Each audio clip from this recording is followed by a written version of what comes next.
Doja Cat. I found out she was really funny, and I came across these videos of her playing Grand Theft Auto. It's just her voice as she's like streaming or on Twitch or something, and rapping Nicki Minaj lyrics as she's like stealing a car. And I was like, okay, we gotta incorporate that kind of stonery video game aspect into this video. I love the fact that she's a bit of a weirdo. Our career is part of it's gambling. It's like we're entering a lottery. Are you an actor, actress? You're submitting your reel, you want to audition? You're entering a lottery. From an industry standpoint, the music video industry, it is a bit of a scary time. What's the sauce that makes you win a job? That first call that you get before you pitch on a commercial is important, because I think you have to be able to read their expressions and their manner. You could tell if they really love their idea and they don't want you to budge too much from it. So I think that's sort of a key, is like getting a sense from that first call if they want you to go crazy. At the end of the day, it's like, yes, it's great to make art and it's great to accomplish things, but that's not what life is all about. I think a director becomes a better director the more you experience life.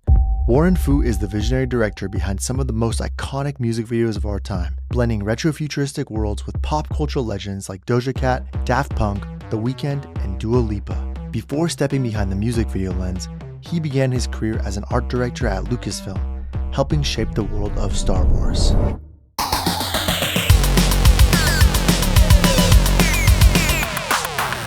I just kind of like to jump into it. You know, we were talking earlier about directors wearing multiple hats, and you know, I agree with you that I have some envy for directors who can do multiple things. Like, you're a concept guy, you're a visual guy. You were saying earlier you don't know a ton about the audio side of things, the DPing side of things, but then we're talking about the directors who do those things, right? Like you were saying, Ridley Scott, Steve Soderbergh. Who else were you saying?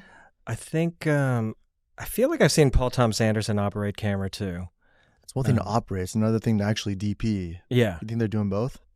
I think Paul Thomas Anderson DP'd, I believe it was Phantom Thread. Oh, wow. Yeah. Dude, that's a lot. Gorgeous film. It's a beautiful film. The lighting in that is amazing. Yeah. But yeah, no, I feel like that's the thing about directing, is there's so many, you can kind of come into it from so many different angles. There's great directors who were choreographers.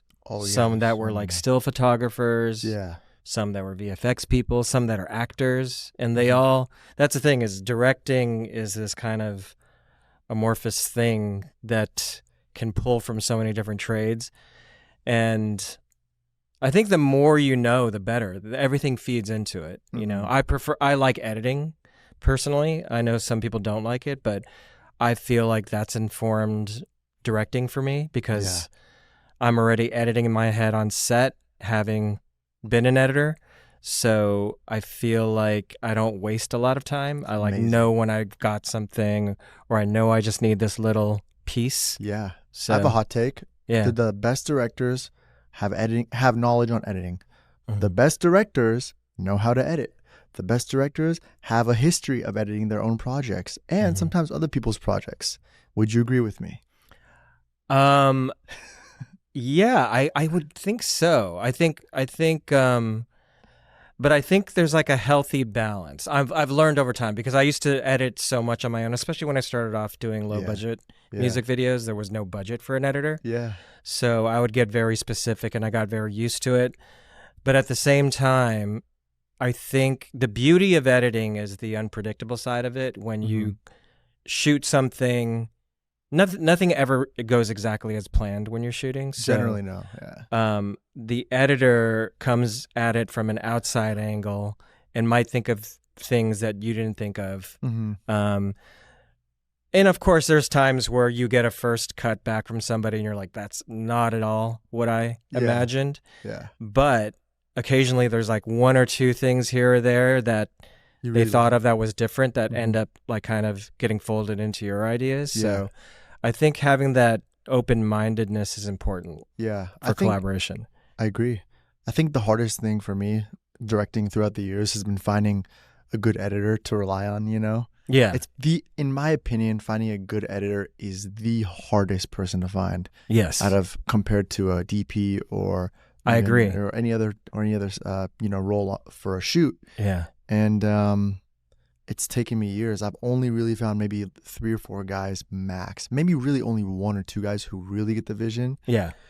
And sometimes when they get booked, I get so frustrated because Yeah. I'm like, dude, you're the only one who gets it. You know? Yeah, exactly. Have you been? What was your what was your discovery process? Having to hand over the keys once you're like, okay, I'm too busy. I need someone else to help me out here. Like, what was your process like? You know?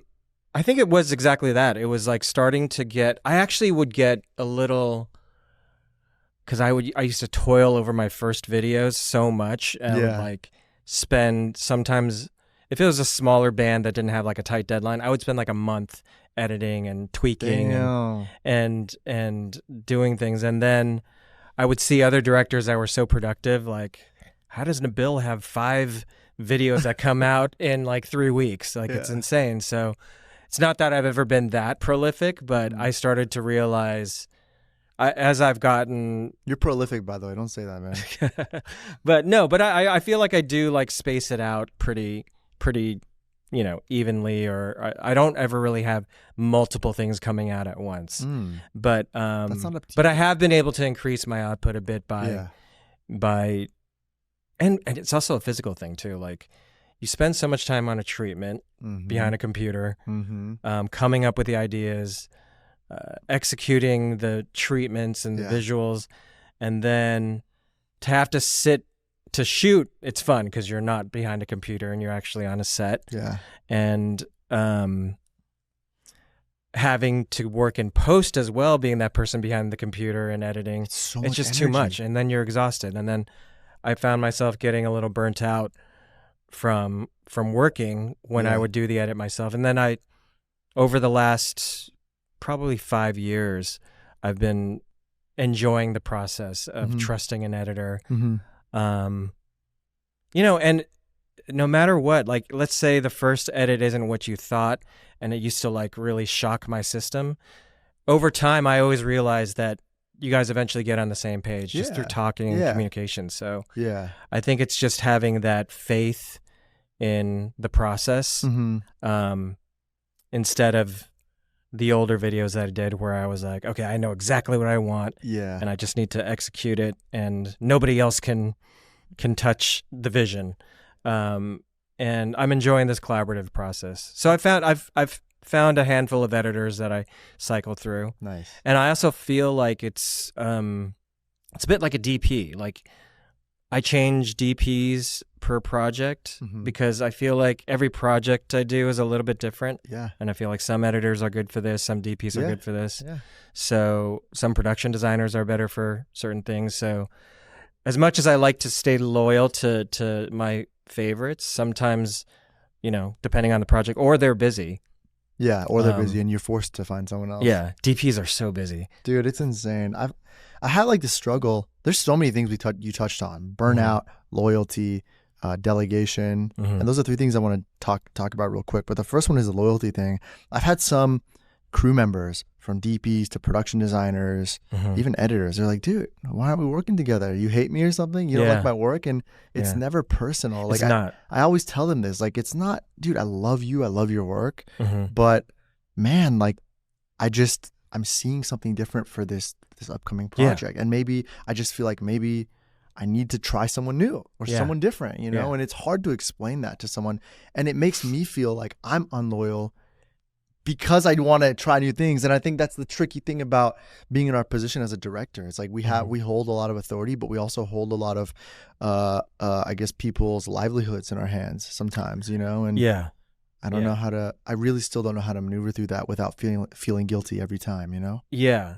I think it's exactly having that conversation. It's that it's not a personal thing. It is like, and people evolve as artists, and a DP will evolve as an artist and maybe go a different direction than you. Yeah. That's very true. Yeah. And I always find it kind of funny too, because like DPs work so much with so many different directors. Yeah. But then, you know, sometimes they get hurt if we're not loyal to back to them. Right. But that's I'm like, so well, funny. you've worked with so many directors, so there's no real loyalty there. Yeah, that's true. But that's a good point. Yeah. No, but I think it's a sensitive thing, but And there have been times where I haven't worked with somebody for a while, and then I come back to it when a certain project calls for, I feel like, that synergy that we had. Mm-hmm. So I think it's just sort of a case-by-case basis. Yeah. Yeah. You mentioned another point about burnout, mm-hmm. and I want to just reflect on some experiences I had because, you know, when I was starting out, I was doing everything like yourself. Well, mm-hmm. not everything, but, you know, down to editing, from, you know, the treatment mm-hmm. to the edit. We did a lot. I did a lot. I didn't DP like on a shoot. I'd still have other people within those roles, but mm-hmm. I was very burnt out probably within the first few years of really being able to do like larger caliber projects. Mm-hmm. And I didn't want to say no to anything because it's like, man, when you're a young director, I was like in my early 20s, I was like, I'm taking everything. I'm taking everything I can get. Mm-hmm. Because this is like the first time I'm able to show myself and mm-hmm. prove to everybody that I can do this full time mm-hmm. as a career now. Yeah. It's not a hobby. It's a full-time career. And I think there was fear of losing those opportunities, of not getting those opportunities again. And I just said, yeah, I'm going to take it all. So what I did was I took everything on. I tried to wear all the hats, or as many hats as I could, and I got burnt out so quick. And I had a hard time being able to delegate. Mm-hmm. Figuring out what to delegate, because like we talked about earlier, finding a good editor was very difficult. I tried a couple editors that just, some of them didn't deliver on time, some of them just didn't deliver a good product, and I would have to go in and fix the edits myself. Mm-hmm. And I'm relating this to business because in business, you know, in order for a business to properly grow, eventually they're gonna have to delegate tasks. It's not like the CEO does everything for a business. The founder can't do everything for a business. Ultimately, if they want to scale from being a business that does a few $1,000s to a few $1 million every month, like they're gonna have to build out a team for that. Mm-hmm. And so I'd be curious to know your thoughts. One, you know, how you were able to prevent yourself from getting burned out and come up with fresh ideas. Mm-hmm. And two, you know, at what point did you realize you kind of need to start delegating some of the tasks, you know? Yeah. Like, I think there was a time, I think my biggest burnout moment was maybe about 6 or 7 years ago. Mm-hmm. And you could probably relate to this too, because you do some creative direction I do, as well. Yeah. And just because you can doesn't mean you should is the lesson that I learned. Yeah. Because I came from a background in doing art direction, designing album covers, art directing, creative directing photo shoots, mm-hmm. Designing even merchandise for bands. And it's all fun. You know, it's all like, if I were to tell childhood me that I was doing all these fun jobs, it would be, you know, I would have to pinch myself. But at the same time, there came a point in time where I was developing great relationships with artists that I loved, but then I became sort of their video director, creative director, merch designer for multiple. There was a point in time where I had like 4 or 5 artists. Who are you doing? Who are you doing at the time? The Strokes, The Killers, Daft Punk, and a little bit of Phoenix. Dude, that's so tough. Yeah. You got some big hitters. Yeah, no, especially in that indie rock world. I sort of developed a good, you know, reputation in that world. But so during this time, you know, I'm signed to my production company, Partisan, mm-hmm. who has, you know, a Paris office, a London office, an LA office. Mm-hmm. And I was so during that time, I was like jumping around designing merch for one artist and then shooting a video and then getting treatments coming in from the UK and the US. And there was this point I remember where I was just making lists and crossing things out. And I remember there was this one sheet of paper that I had was insane. It was just way too many things going on. And I have a problem too where I have a hard time because I'm like a bit of a perfectionist and a micromanager. I couldn't pass things off to people and I was taking it all on because it all is fun. I was like, oh, you get this offer to do this song and you like the song and you want to write a treatment for it. Mm-hmm. But I remember there was this time I had this sheet that was just insane with the amount of things I had to do. And then I had a friend from Lucasfilm. I used to work at Lucasfilm. He came down to visit me, crashed out in my living room for a few days because he had a project that he was working on in LA. And I didn't even have time to like have dinner with him. And he was there for like 5 days. And I didn't even have time to like sit down and have a meal. Oh my God. And when I tried to explain with him, I was like tripping over my words over like, I couldn't even remember all the things I had to get done. And he was so cool about it. He was like, all right, man, do what you got to do. But I could tell he was a little disappointed and like, what are you doing with your life? Like, is this even like, are you even happy? Yeah. And that's when I was like, I need to take 2 months off and just recharge and just like clear everything out. It took me 2 months to clear out those projects, the remaining projects. But when I finally did, it was the first time I had hit reset since probably graduating college. Because so it was like a long stretch of time that I was just go.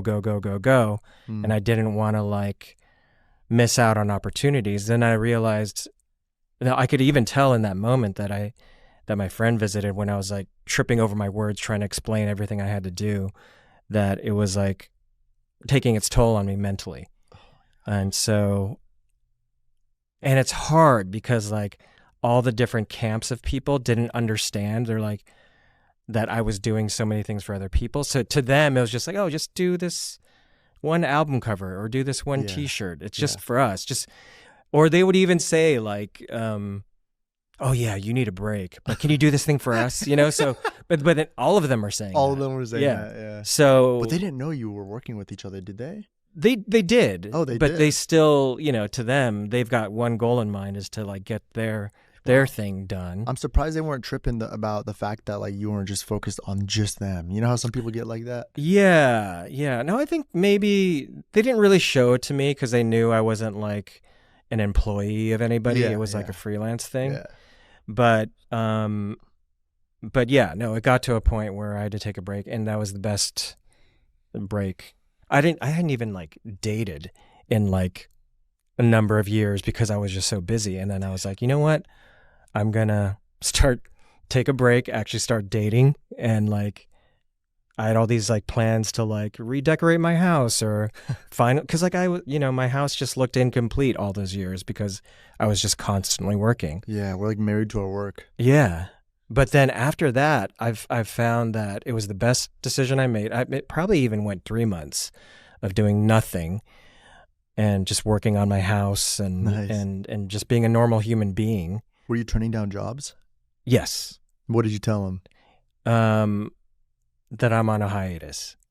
And then I realized my solution coming back, because I used to promote a lot of, like, on my website, used to have creative direction. Here's all the stuff I did, and then here's directing. And then I realized, you know what?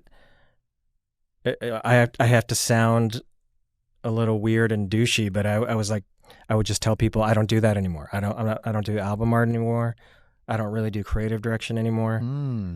I don't do merch designs. You know, I ended up trickling in a few things here and there, but at that point I'd cut off things because I said if I want to be the best director I could be, I have to cut other stuff out. Like, you can't be doing all of that and be a director.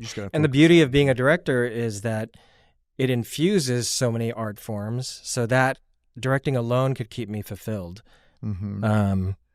So, you know, like I was saying, I still occasionally will take certain projects on that are art directing gigs or whatever, but it needed, in order for me to have a healthy approach to everything, I needed to have that break and then stop promoting myself as much as an artist and focus more on the directing side of things. So ultimately directing is like your big passion, your big goal. Yes. It's sort of, I didn't even think about directing when I was younger.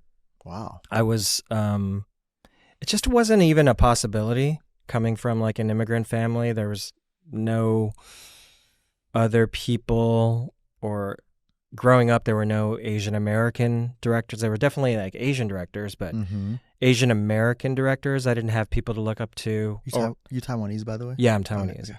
But now there are tons of great Taiwanese American directors. John Chu. Yeah. But and then Ang Lee's Taiwanese. But when I was growing up, he wasn't that big. I don't think he had broken yet.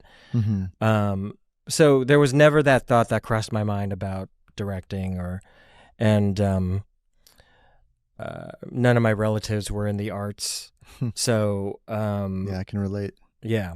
So I never even really thought about it, but it was just a natural thing for me to be into drawing, which eventually evolved into graffiti art. Oh, you did graffiti? Yeah. That was like my big. I think that was another big key that unlocked in my youth, because I had, when I was younger, my mom helped me draw Snoopy or Garfield or whatever, or Spider-Man. Yeah. So that was my art up until then, and my mom took me to oil painting classes when I was in 4th grade. So that ended up helping me a lot in terms of like composition and kind of looking at shots as paintings in a way. It's great your mom supported you. So she supported me up to a point.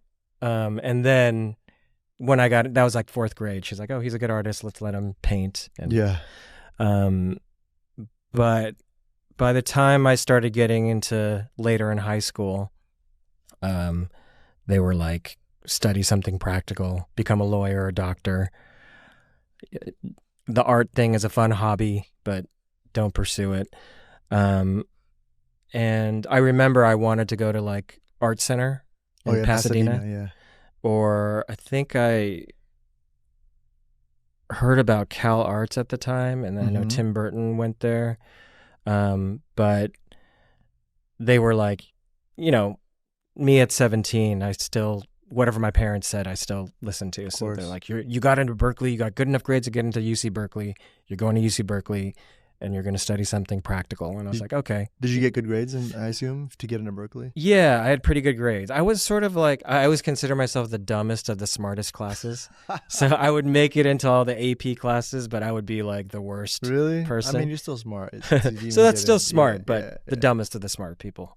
To get into Berkeley is a big deal, Yeah. No, and I'm so glad I did it, because even though so sometimes I get jealous of people when I hear about art school, like film school and art school. I'm like, wow, to go to school and study film or study art seems like the most fun. But like I was saying, directing requires so many different skills. Yeah.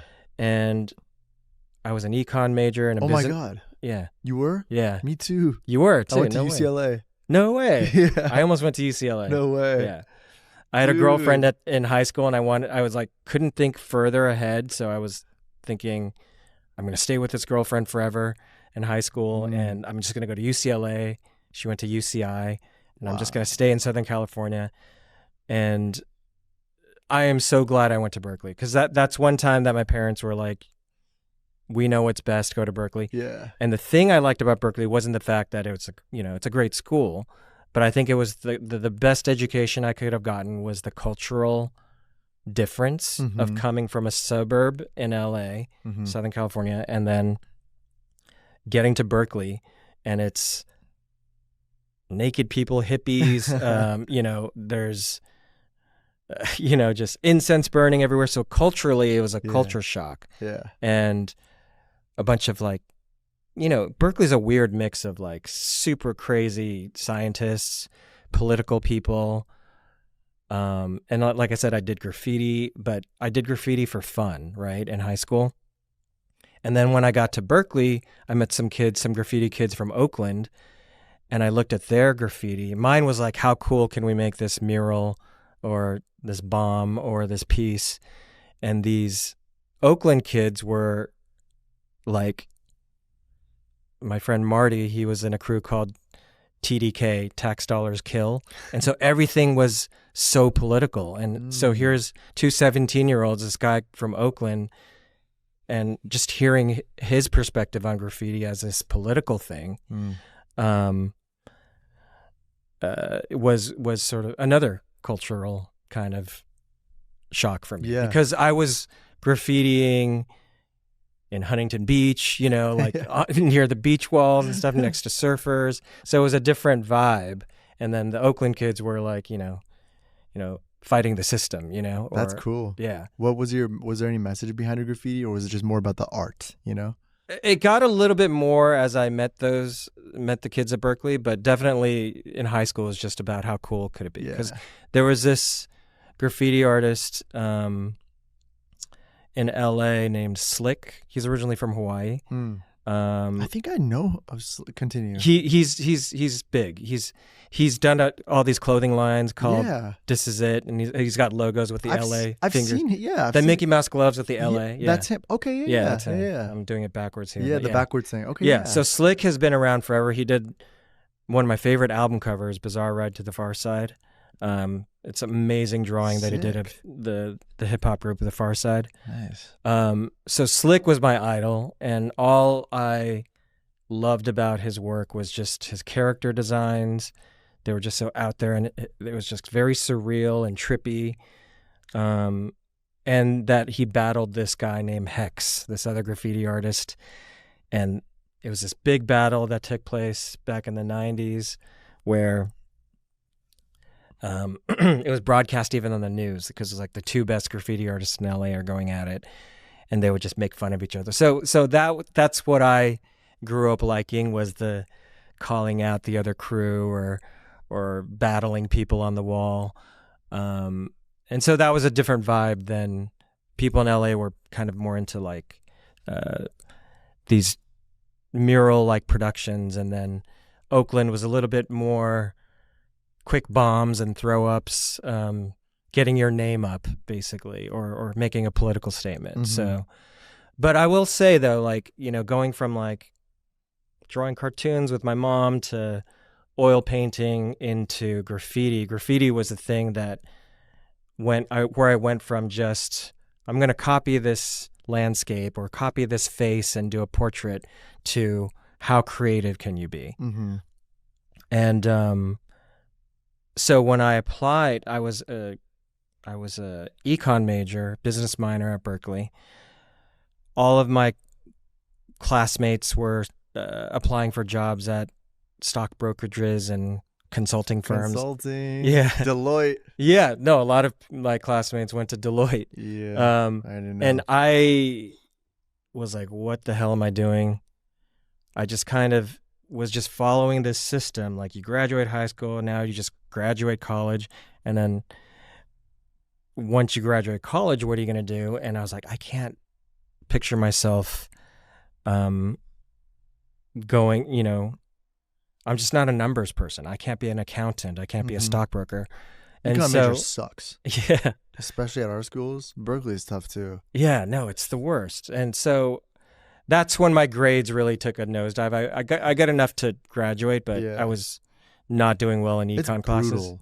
Yeah. Especially when you have like the immigrant kids come, they're kind of like cheating on tests together. Yeah. You seen that? No. I've seen that in front of my eyes. I couldn't believe it. Yeah. Yeah. It's like kids from China would come and they'd study at UCLA, and they'd be taking this is the craziest thing. I'd be in we'd have these exams, and they'd be like just like whispering to each other like during these exams, and I would always be like the bottom of the curve because these motherfuckers, man. Wow. It was a lot of like strategy and cheating, and they had it all figured out. they had a system, and there was it wasn't just like a couple of kids. I saw it multiple times with multiple types of kids. It's crazy. And then like the frat guys would partner up on it was like, I couldn't believe it, man. Yeah. Anyway, sorry to cut you off. It's just no.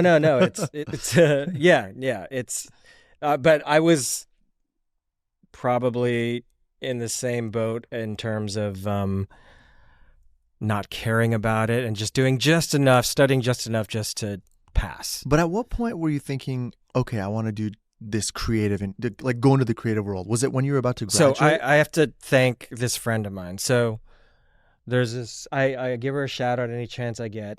One of my closest friends from childhood, I've known since 4th grade. Wow. Christine Yamashiro. Shout out Christine. She's this Chilean Japanese girl that I knew. Cool. And she was always in my classes, but she always had sort of a bit of an alternative way of thinking. She's more free spirit, Cool. compared to all of my like AP class friends. So she's like a high school friend. She's a high school friend, elementary school, junior high, high school. Then she went to Berkeley too. And we sort of lost touch. We were still friends, but we had different circles in college. Yeah. But we would still like make it a point to have, lunch or dinner hang out from time to time. Yeah. So just because we had known each other since we were, in the 4th grade. Yeah. So I run into her on the career day when I'm putting my resume down for these Doillet and Touche and like consulting is this like your things. senior year? This was my junior or senior year at Berkeley. So you're seeing Deloitte, Merrill Lynch, yeah, all that kind these of stuff. big firms. Yeah, because that's like the next progression, I guess. You have your resume all filled out. Yeah, and I want to see that resume so bad. My highest scores are in like honor roll for like ethnic studies and history, which I loved. That's cool. Because anything I could picture, I'm better at learning. But econ, when it got into like the crazy graphs of, oh my gosh, dude. I'm like, sure, I guess that's the surplus, the little shaded area. I don't know why. I can't make sense of it, but just memorize that, I guess. Yeah. So it was such a struggle. And then luckily I ran into Christine. She just saw me from far away. She's like, you look depressed. No. Yeah. And she's like, what's wrong? I'm like, I just don't know what I'm doing. I don't know what I'm doing with my life. And she said, okay. And she knows my story. I wanted to go to art school and then, because she's known me forever. And then she says, as long as I've known you, I've known that you're supposed to be an artist. And she's like, fuck what your parents say. Like, I don't care if they want you to do something practical. She's like, you're supposed to be an artist. She's like, okay, I was just at the Career Center and I saw an application for Lucasfilm. Go there right now and get that application. I was like, okay, I'll do it. I get there, get the application, and I had just missed the deadline. I'm like, oh, great. What am I going to do? So I had a friend that worked at this cool hip hop indie record label in Berkeley called Soul Sides. They had like artists like Black Alicious, some really cool like Bay Area hip hop stuff. But my friend was an intern at Soul Sides, and he's like, we've got this post office machine at Soul Sides Records where you could probably set the date backwards a few days and turn your application in and make it look like your application got lost in the mail and still make the deadline. Was it physical mail? Yeah, it was an actual application where you had to put in your art portfolio. Wow, so you have to physically send it. So we physically sent it in an envelope, and then we went to his record label after hours, set the date back on the stamp, and then the postage looked like, and then I made it look like it got lost, like maybe put some like tire tracks or something on it. But and so I had my application in there, and then for Lucasfilm, it's like, what do you want an intern in? Put your top choice and your backup. And I put because I was a business major, marketing is my top choice. Lucasfilm marketing. ILM art department is like industrial light and magic art department. I'm like, I'll put that as my second choice. And then it's like, you need your art portfolio. So I'm like, I don't have an art portfolio. I'm not an art major, but I have these oil paintings I did in 4th grade So I'd done some more over the years. Like there was a 7th grade oil painting, but I, scanned it on a scanner, printed it in this booklet. All you had were oil paintings from like your childhood? Yeah. And then I had taken like 1 or 2 classes at Berkeley for art. And then I'd done some portraits. I did like a Bruce Lee drawing, like charcoal or something. Okay. So I scanned that in, put it in. And then I had like, everything else is graffiti. And should I put photos of my graffiti art in my portfolio? And I couldn't sleep at night thinking like, should I do it or not? Should I do it? And I stuck it in there. And then I get hired as an intern. And sorry, can you remind me, your top choice is marketing and your second choice was what? Art department. Art department. Yeah. Okay. At Industrial Light and Magic, the VFX side of Lucasfilm. Got it. Okay, got it. Lucasfilm has a few different divisions. ILM does it's where they built the the models, the X-Wing, the TIE Cool. Fighter. So it's this warehouse in Marin County. Okay. And then Lucasfilm was at the nice George Lucas's ranch up there. So I So in applied. the same area, it's just two different branches. Yeah, 20 minutes apart. Got it. Okay. So I applied, and then I got in as an intern, and it was, dream come true. Like for somebody that was about to go into something with numbers, who hates math, to working at a place where Darth Vader's standing in the doorway of So the cool. reception. And I remember I applied for the job. I came in for the interview in a suit because I had been doing interviews at so many like consulting places. Yeah. And so I came in a suit, and everybody like stared at me. All the art department people, when they saw me walk in, they're like, "Oh, who is this? Who is this douchey kid from Berkeley?" Were you the only Asian guy there? No, there were a few others, Okay. but I was the only one in a suit. That's actually amazing. Yeah, where all these like, Lucasfilm artists are in like comic book T-shirts and cargo shorts or whatever, but they gave me shit after I got hired. They're like, "Yeah, I remember when you walked in your suit and tie." That's amazing. But the great thing was I became good friends with the art director, the head art director there, and he became like a big brother figure to me. Nice, This guy dude. named David Nakabayashi, and we're still friends to this day. We just hung out over Christmas and watched Sweet, dude. watched a movie, had dinner. But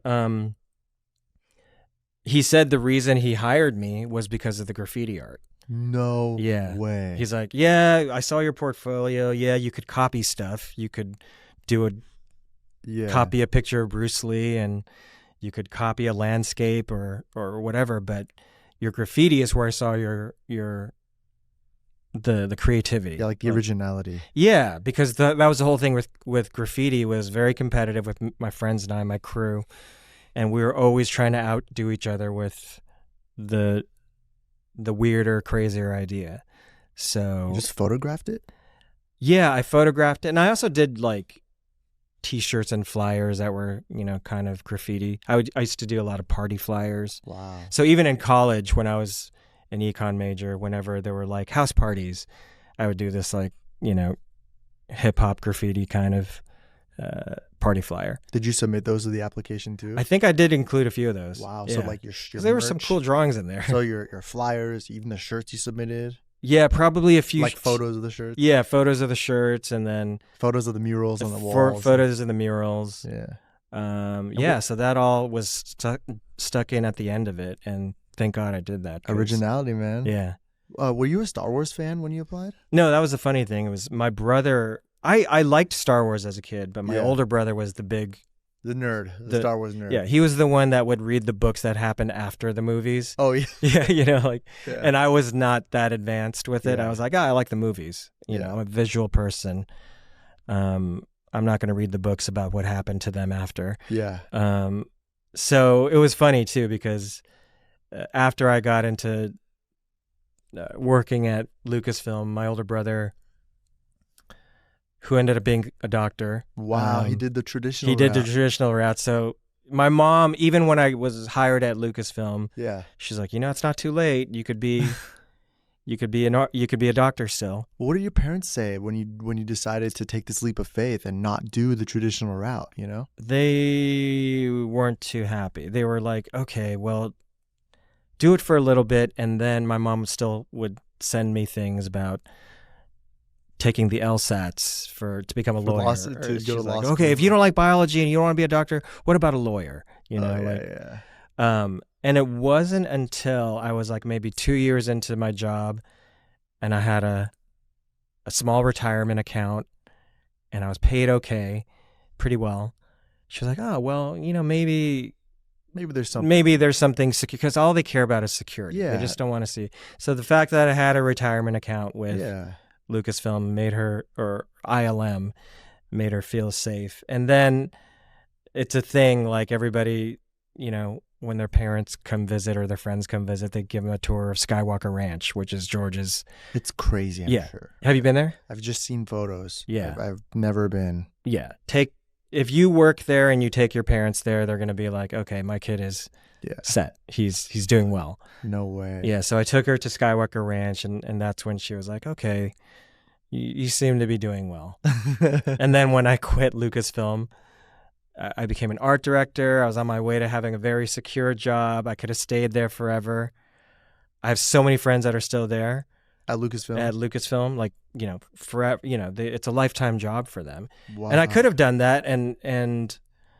But when I felt the itch to start directing, I quit. And my mother again was like, why are you doing this to me? Like, you just finally got to become an art director. You could eventually buy a house. Yeah. And then I was like, no, I want to do music videos and I want to direct and I want to eventually make movies. And then my mom, being Taiwanese, she's like, do you know, I read so many things about Ang Lee struggling. His wife had to support him while he was trying to be a director. And then I said, but you know who Ang Lee is now, don't you? Like, yeah. She's like, okay, you're right. But you have to, I think, choosing a career in art, coming from an immigrant family, you have to take a risk, and it's not going to happen unless you take a bit of a risk. I agree with you, and I just want to add something. I don't know if this is the case for you, but for me, coming from an immigrant family, I have a lot of guilt almost. Yeah. I have guilt because I hear stories about how our parents struggled. Yeah. Our parents came from a foreign country. My parents came from Iran, a very Islamic oppressed country. They basically left. They left to give us a better life. Yeah. They left for their children. And my mom tells me this. She's like, when we were growing up, all we were taught was to think about our children. Yeah. We think about our children. We want to support our children. We just live for our children. That's exactly how my parents are. Yeah. Right. It's all Asian fam. I think it's like a common motif. Right? Yeah. Especially the immigrant family, because if we took this risk, you have to like make it worth the risk. Yeah. Right? You don't have to literally say thank you. Your thanks is to do well and be secure. And be secure, right? Yeah. And so I think even growing up, I'd always hear stories. I'd always hear them say, we came here for you. We're doing this for you. We love you so much. We want the best for you. And I'm just like, man, I want to make them proud. I want to show them that their investment in me and their investment in leaving their home and coming to a new country is worth it. Yeah. But that guilt was always just like dragging my feet. Like it was holding on to me. It was clinging on to me. Yeah. And that guilt was so hard to let go of. And there's a point, and I think you've experienced this too, where you have to decide, who am I living for? Am I living for me, or am I going to just live for my parents and their expectations? Yeah. And I think with you deciding to first be a creative, was the first point where you decided to live for yourself. And now the second point, which you're going to talk about right now, is becoming a director, right? And those are like two pivotal moments for you where you had to really let go of that guilt or any sort of like attachment to that expectation. Yeah. You're totally right, though.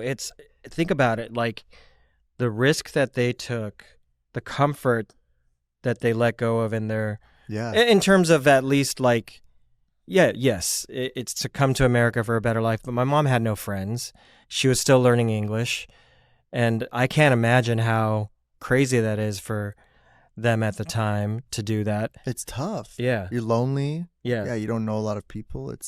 And she tried. I looked back. I remember, and as an immigrant kid, when your food is different, they would buy me clothes that were embarrassing. All my friends she would pack, fried rice or something in a little metal tin, and like you'd open. And that's so funny now because like Din Tai Fung, Taiwanese food is like so popular now. Yeah, right. And like, but when I was growing up, it's like, ew, what is that? Why do we all have that story? Yeah. And then we all see them with their peanut butter jelly sandwiches and those brown paper bags. Why was that a thing? Yeah. And so I told my mom, like all my friends, my American friends all had chocolate chip cookies that were fresh baked, and then they let me try it, and I was like, oh my God, this is incredible. This the softest. And so I told my mom, I'm like, my friends all have chocolate chip cookies. How come I don't have fresh baked chocolate chip cookies? Because she would just buy Chips Ahoy and throw it in. And so she tried to make it, and it was like rock hard. And I like complained to her. I'm like, no, Mom, it's not like a hard cookie. It's almost like bread. And I was trying to explain what a fresh mom-made chocolate chip cookie was. And she tried again, and it wasn't right. Dude. And so I was just this bratty, 7, 8-year-old kid. And then I remember when I had gotten to Berkeley, I was feeling a little homesick once. I actually for the first time when I went away to college, I would always complain about eating Chinese, Taiwanese food. And then I started missing it when I was in college. And then I remember calling my mother one afternoon and saying, Mom, I just want to say I'm sorry. I was like, do you remember the chocolate chip cookies you made me? And I complained about it. She's like, yeah. She's like, you were such a mean kid. I was like, I know. But she was like, no, thank you. She's like, thank you for calling. But yeah, you were such a little brat, But, like the fact that she tried, it's so endearing. Yeah. And I think it goes both ways, though. This first generation, they're adjusting, and then you're adjusting. I don't know if your parents spoke a different language at home. Yeah. Did you speak Taiwanese at home? They would speak Taiwanese and Mandarin. Okay. Do you speak them? A little bit. Mm-hmm. They would send me to Chinese school. Okay. For Mandarin on weekends every Saturday. And I just did not understand why I had to go to school on a Saturday when all my other friends are, having fun on weekends. Yeah. And so, yeah, that was another thing. But it's one of those things when you're older, you appreciate it. Like, I love the fact that I could speak or understand a little bit of other languages. It just makes you more of a well-rounded person, or even traveling to another country. It's nice. It's nice to have. Or even piano lessons. Like, I hated piano when I was younger. Yeah. I would play Bach, Beethoven. Yeah. And I'm like, I like pop music. Why am I learning? Dude, we have like the same childhood. It's so crazy. Yeah. So many immigrant kids have the same thing. Crazy, it's like, bro. It's classy to learn how to play the piano. Yeah. We want our kids to be these elevated, almost like a status thing. It's like a status thing. It's to show people, look what my kid's doing. Yeah. Dude, does your family ever tell you, like, this person from our family just did this? Oh, gosh. Oh, they just, they just bought a new house, or they just had 2 beautiful babies, or so-and-so's a doctor. So-and-so's a doctor. You get that? Yeah, all the time. Oh, my God. That's why that Sean Wang, the guy that did Didi. He's so dope. I watched Didi, and I was like, oh man, he nailed it. He nailed it. Like, especially for you, because it's like more close to... I think he's Taiwanese too, but he grew up in the Bay. Mm-hmm. But there's that one scene in Didi where it's a mom and a son and a mom and a son, and there was a kid here that is going to Harvard, and I remember this. Yeah, but he was just like this perfect example. Yeah. And that happens so many times. And it's almost like second nature for my mom to go, do you know so-and-so, Winston or Lawrence went to Harvard, and like he's also the best violinist in all of Southern California. It's just like, sorry, I'm not that person. Do you ever wonder if those kids end up being happy? It's hard to say. It's hard to say. I think it's just different paths, because their personalities. It's just exactly. It's a different personality. So maybe our personalities just didn't desire those things. Yeah. No. Exactly. I didn't want that. I don't have probably, the biggest house or whatever, but I love the creative community that I have. I love that my job is making stuff. Yeah. So I really do feel like I ended up where I should have. Yeah, man. Do you feel the same way? I feel like it. Sometimes I get you know, in our career, there's ebbs and flows. So sometimes when there's like like I'm just like in a low period, I'm like, ugh, whether it's just being extremely busy or frustrated with work, or even when work sometimes gets slow, I'm like, damn, like stability would be nice right now. Exactly. So But there were some times where I wish I had a 9 to 5. yeah, there are, you know, and so those moments I kind of feel low. But then sometimes when we're in the middle of creating something, like even this podcast, like I just felt like it gave me a new sense of purpose, and it makes me realize like, no, this is my path, you know. Yeah. No, it's always an ebb and flow of highs and lows and hating your job, and then you get this creative spark, Yeah, and then you're like, oh, this is why I'm back in it again. dude, it's hard. My fiance works at Amazon Studios. She's killing it. She's on the marketing team. She works on like a lot of their marquee shows and movies, and she'll sometimes complain about work and talk about how sometimes it can be a little tricky or difficult. And sometimes I'm like, damn, it's so interesting how you have like such a stable career.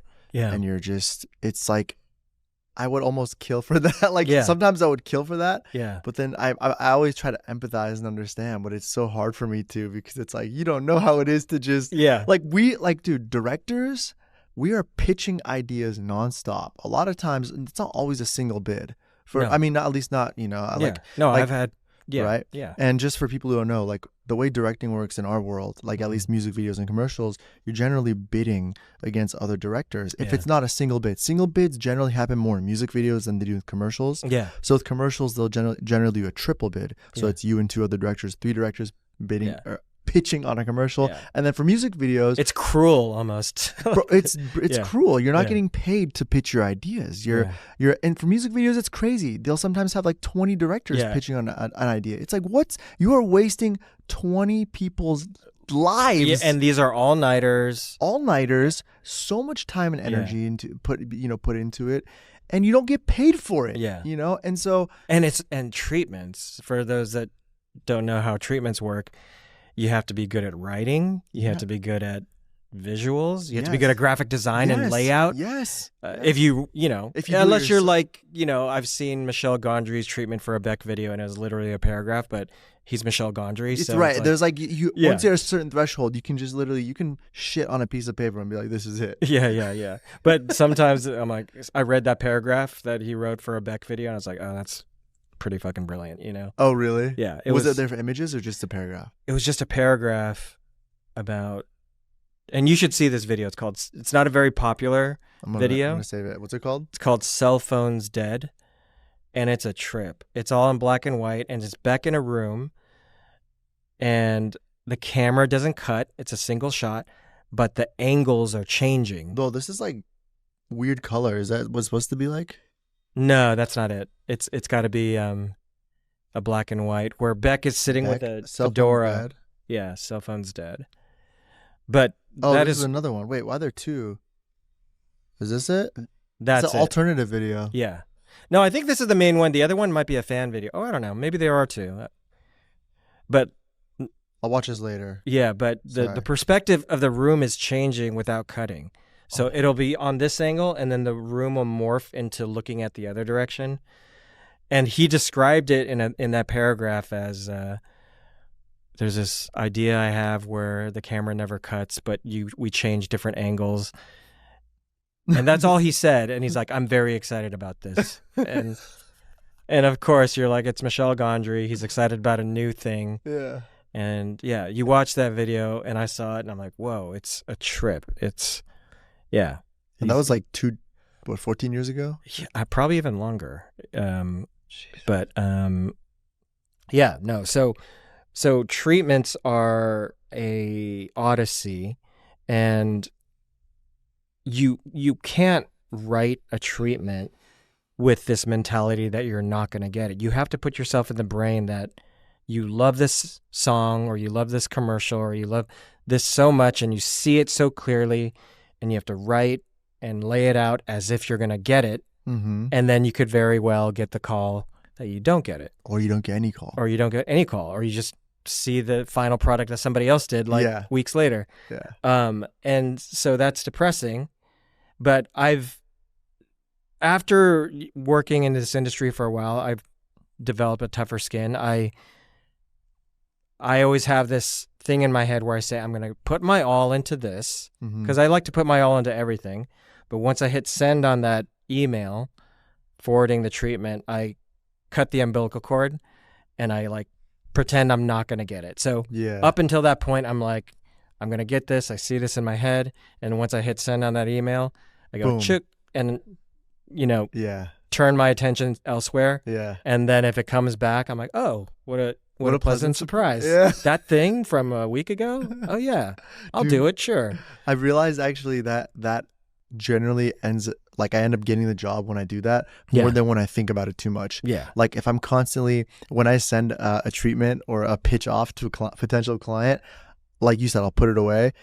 And so a lot of times, they'll come back and say, hey, we like this. But a lot of times when I obsess over something too much and I'm constantly refreshing the emails to see if they, checked it or opened it or replied, I like never get the job. So now it's like I do the same thing. It's just it's almost impossible to predict because there are times where the idea is really good and you don't get it. And there are times where I'm like, this was not the best idea and I got it. Yeah. And it could be the most unpredictable reason that they went another direction. Like, this person has a fear of baseball diamonds or something, or the artist is like, no, I don't like baseball diamonds. Cut that out. Or, just one thing could just throw it off. It's kind of the same thing when you're auditioning people, actors or talent. Sometimes somebody that's auditioning has the best performance, but for whatever reason, maybe they got a similar look to somebody else in the cast, and it's just not going to work. Right. And I've done the shuffle on the floor with all the headshots and auditions, and you're just kind of like, and at the last minute, sometimes you're working with the ad agency, and suddenly at the last minute, it's like, no, we're going to go with this, and it's just this last minute thing that's just so fragile that changes the job. So it's so interesting. It's like our career is part of it's gambling. Yeah. It's like we're entering a lottery. You submit a treatment, welcome to the lottery. Are you an actor, actress? You're submitting your reel, you want to audition, you're entering a lottery. Yeah. It's everything's a freaking lottery. And there's ways to increase your chances. Yeah. Like if you're an actor, actress, better headshots, having a really well-rounded reel, looking good, looking presentable, having that positive, great energy. Yeah. But for a director as well, like sometimes you got to put yourself in the shoes of the client and see, I have a feeling, I've watched the past 10 videos they've done, and I think they want something like this for this song. Yeah. And so if you do your research and you're well equipped, you can increase your chances, but ultimately it's still just like freaking shooting a shot in the dark sometimes, you know? And it's tough too, because it's like our job is to visualize things in your head, right? So when you're pitching this and writing this and laying it out as close as you can to expressing what you see in your head onto a PDF, or, it's so hard to do, but you have to invest so much of your like vision into that.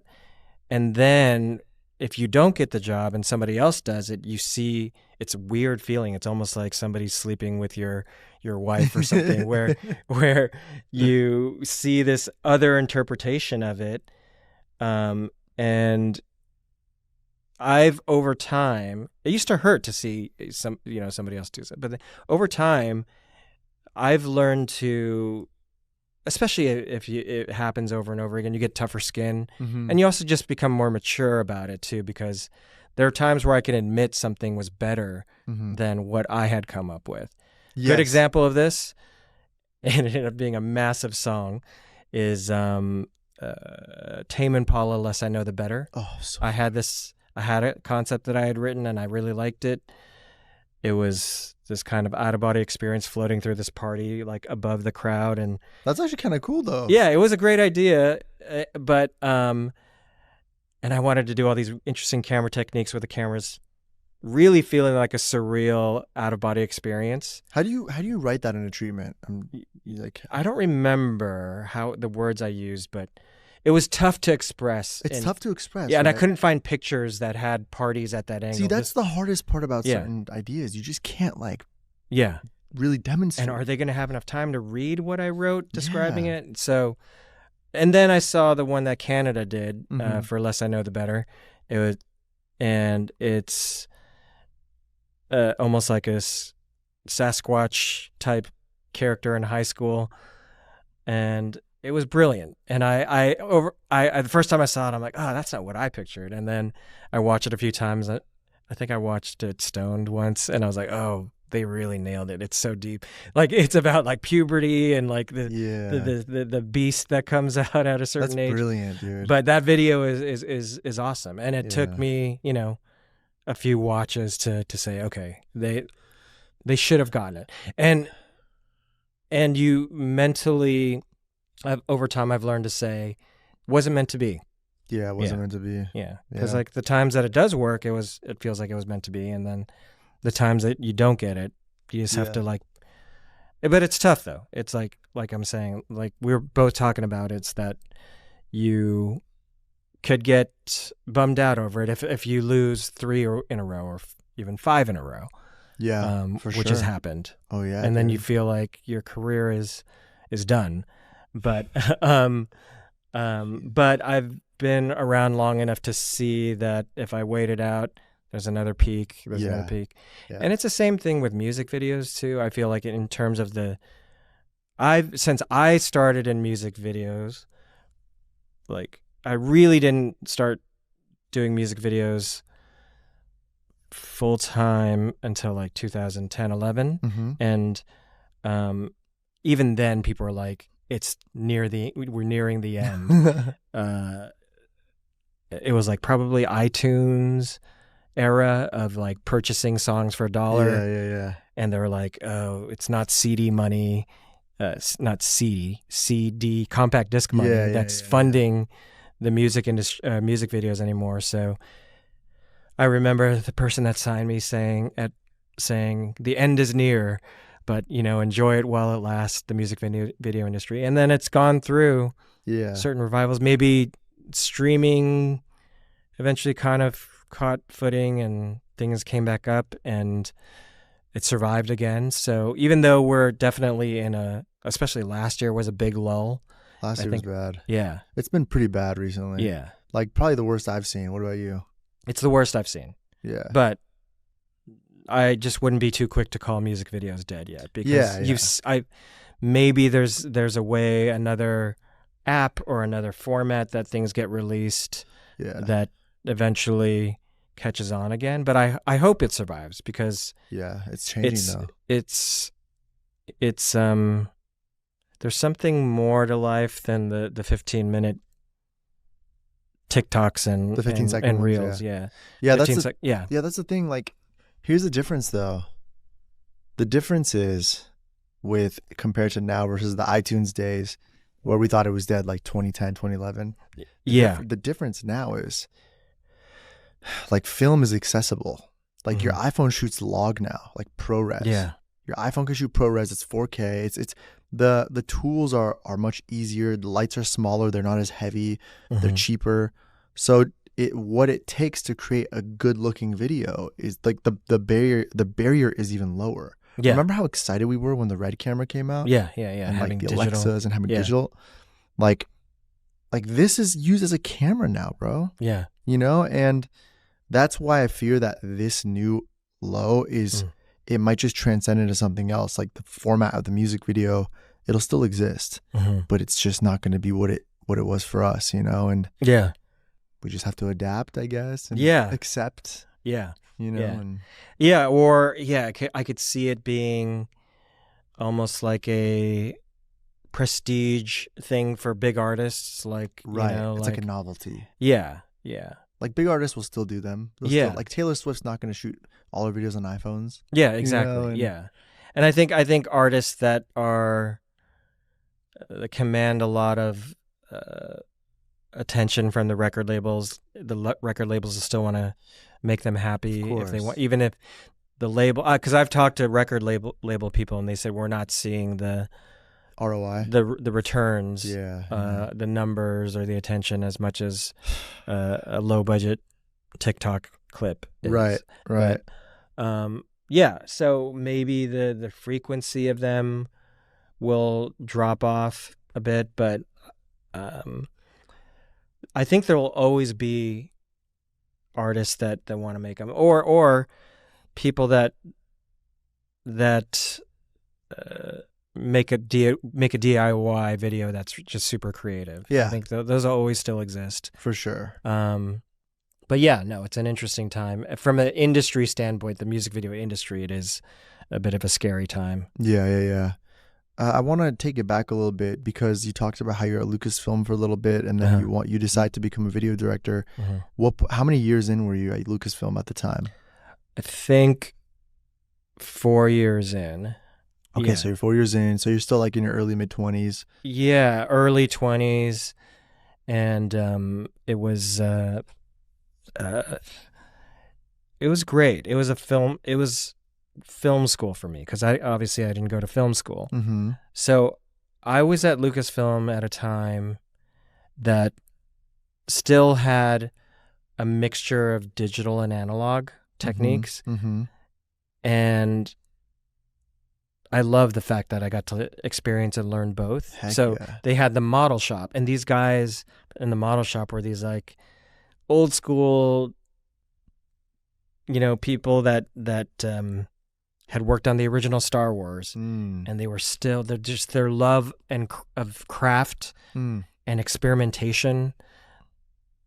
Not just building spaceships, but cities and painting details and using a motion control camera to shoot. So cool, especially back then, dude. Yeah, it was so cool. And the great thing about it was, you'd learn just interesting tricks that they would do. And it's not that I've ever used those exact tricks, but it unlocks things in your brain in terms of how creative they are with problem solving. And that's what directing is, so much problem solving. So for example, every once in a while at ILM, they would have over the announcement system so people wouldn't get scared, loud explosion, loud bang on stage 3, because they would do pyrotechnics for like the movie like Pearl Harbor or Pirates of the Caribbean. But I noticed when things were blowing up, they would hang things, especially for a space explosion for like Star Wars or something. They would hang the model up in the sky and put the camera facing upwards so that in space, the gravity isn't supposed to go down. So they would shoot it facing up so that it looks reversed. So no, it would just look even. So it'd explode outwards and down, but it would come straight to camera without falling down. So if you're shooting directly up at something, it goes around all the particles will fly evenly. Oh, I'm picturing almost like a V, right? Like yeah. Right? So if they had a spaceship explode or so just interesting things like that. I'm like, why are they hanging it? They're like, because you don't want the gravity to look like that's amazing, curving down. That's amazing. Yeah, or just like creative solutions for. There's this guy named Lauren that worked in the model shop, and I saw him one day with sheets of plastic and volcanic rock, and he was like using some heating machine and melting plastic over volcanic rock to create these interesting textures. And it was for the Spielberg movie that needed an ice scene. And then he took the sheet of plastic that was all molded to the rocks. Then he took cotton and just started stretching cotton underneath the plastic. And then he put a few lights in there, and it looked like a glacier. It was insane. I was like, it looked like a mountain-sized glacier on camera, but it was literally like 4 feet tall. And the volcanic rock had so much detail that it gave all the crevices gave it scale. That opened up your eyes. Huh? Yeah, I'm like, dude, that's what's so beautiful. I mean, there's definitely creative stuff happening in digital CG world, but man, nothing beats like seeing like the practical things being made. Yeah. And I always talk about Lucasfilm being one film school because I learned about storyboarding. My boss, David, told me, he's like, find a sequence in a movie, and all I want you to do is just storyboard it for something that's already done, and you'll understand why they went to a close-up here. Why did they went to a wide shot? Why is this a moving or tracking shot? How do you illustrate that in a storyboard? So I learned storyboarding. I learned a little graphic design there. matte painting, effects, and so that was a great film school. And then I would say my second film school was working with Daft Punk because Whoa, come on, man, you're jumping too much. You can't just go from Lucasfilm to Daft Punk. What happened in between? Okay, so Lucasfilm. Okay, so I've always had a side of me that loves, just loves music and music videos, and so I decided to quit and try my hand at doing music videos. Why music videos? Huh? Why music videos? Just because maybe. Oh, you know what it was? Those DVDs that everybody had at that time. It was the Spike Jonze, Michelle Gondry, Chris Cunningham, Mark Romanek compilation DVDs. I didn't know those existed. Yeah, to be honest, they're amazing. They're this, and a lot of directors from my generation all obsessed over those DVDs. Who's around in your generation, real quick? I would say I started music videos around the same time as Nabil, the Daniels, Hiro Murai, and we all got to know each other. Hiro Murai actually had a post studio that he co-owned with a handful of other friends and directors from USC, like David Gelb from Jiro Dreams of Sushi. Oh, never mind. Sorry. Yeah. But anyway, Hiro had this, Hiro and his friends had a loft in Hollywood called Bonnie Bray. Okay. And it was a lot of music video peers, editors, and friends that would all just do post on music videos. And this was at a time, I think all of us kind of came up at a time where the budgets were dropping from the early 2000s. Yeah. And we've hit this place where all the veteran, big Hype Williams type videos were people couldn't afford anymore. Yep. And so I think our generation of directors were able to kind of make our mark in that world because we knew how to edit ourselves or do post ourselves because it was scrappy and it didn't cost that much. And so we were able to try to make our mark that way. So Bonnie Bray was this loft, and it had a bunch of editors and directors, and Nabil was there. And Hiro told me this later on, but he said, yeah, Nabil used to bring around Travis and Frank Ocean to the place to show them around or do post on. Insane, dude. And then the crazy thing is David would always have pictures of sushi on his computer monitor. And then I asked him, how come you're always working on pictures of footage of sushi? And he's like, oh, it's this documentary I'm making. And then a few years later, it's Jiro Dreams of Sushi, that documentary that came out, and which changed the whole food documentary. It turned into Chef's Table and all these things for him. So it was a really great. It's an incubator. Yeah, it was a great time. Wow. And then the Daniels had this thing called OMG Summer Camp. Oh, I heard about this. Can you explain it to me? Yeah, so the Daniels are very lovable, sweet, giving artists. And they had, and part of their giving back was to have these free summer camps for kids. So I think they started in LA, and they would just get donations from people donating their time, donating gear, cameras, set pieces, costumes. So it felt like a real nice community thing, because a lot of times directors are competing against each other. Yeah. You don't ever get to meet each other. You never do. But because Hiro had that post studio that everybody worked at, we got to know each other in person. So cool, bro. And then, I know, they need something like that now. Yeah. And then the Daniels had this summer camp where all these directors would volunteer their time. And I did it a few years. I did the one in LA and I did the one in Brooklyn, got to know a bunch of New York directors. No, not Brooklyn. We did it in the Bronx. Wow. For kids that had no access to, filmmaking materials. And it was so fun. They would set up all these little workshops, and the kids would shoot something. We would help, give them advice and guide them, but they would come up with the ideas and we'd shoot it, and then we'd pull an all-nighter. All of the directors and editors would do an all-nighter editing their footage, and then we would have a big red carpet premiere for the kids. Wow, that's freaking awesome. Yeah, and it was so adorable. Like, Oh, some of the kids were like a little, some smart asses in the Yeah. groups, but to see those same kids invite their parents to the red carpet and get dressed up, it was so adorable. That's Just to cool. like, their video would come up and Yeah. like, at 4 a.m. we were dying of editing. I'm like, what are we doing here? Why are we still? This is not even our music video. But then to see it like screen on a big screen for a bunch of kids, it was priceless. That's cool, man. Yeah. That's really cool. So You were tapped in with like the most legendary group of directors.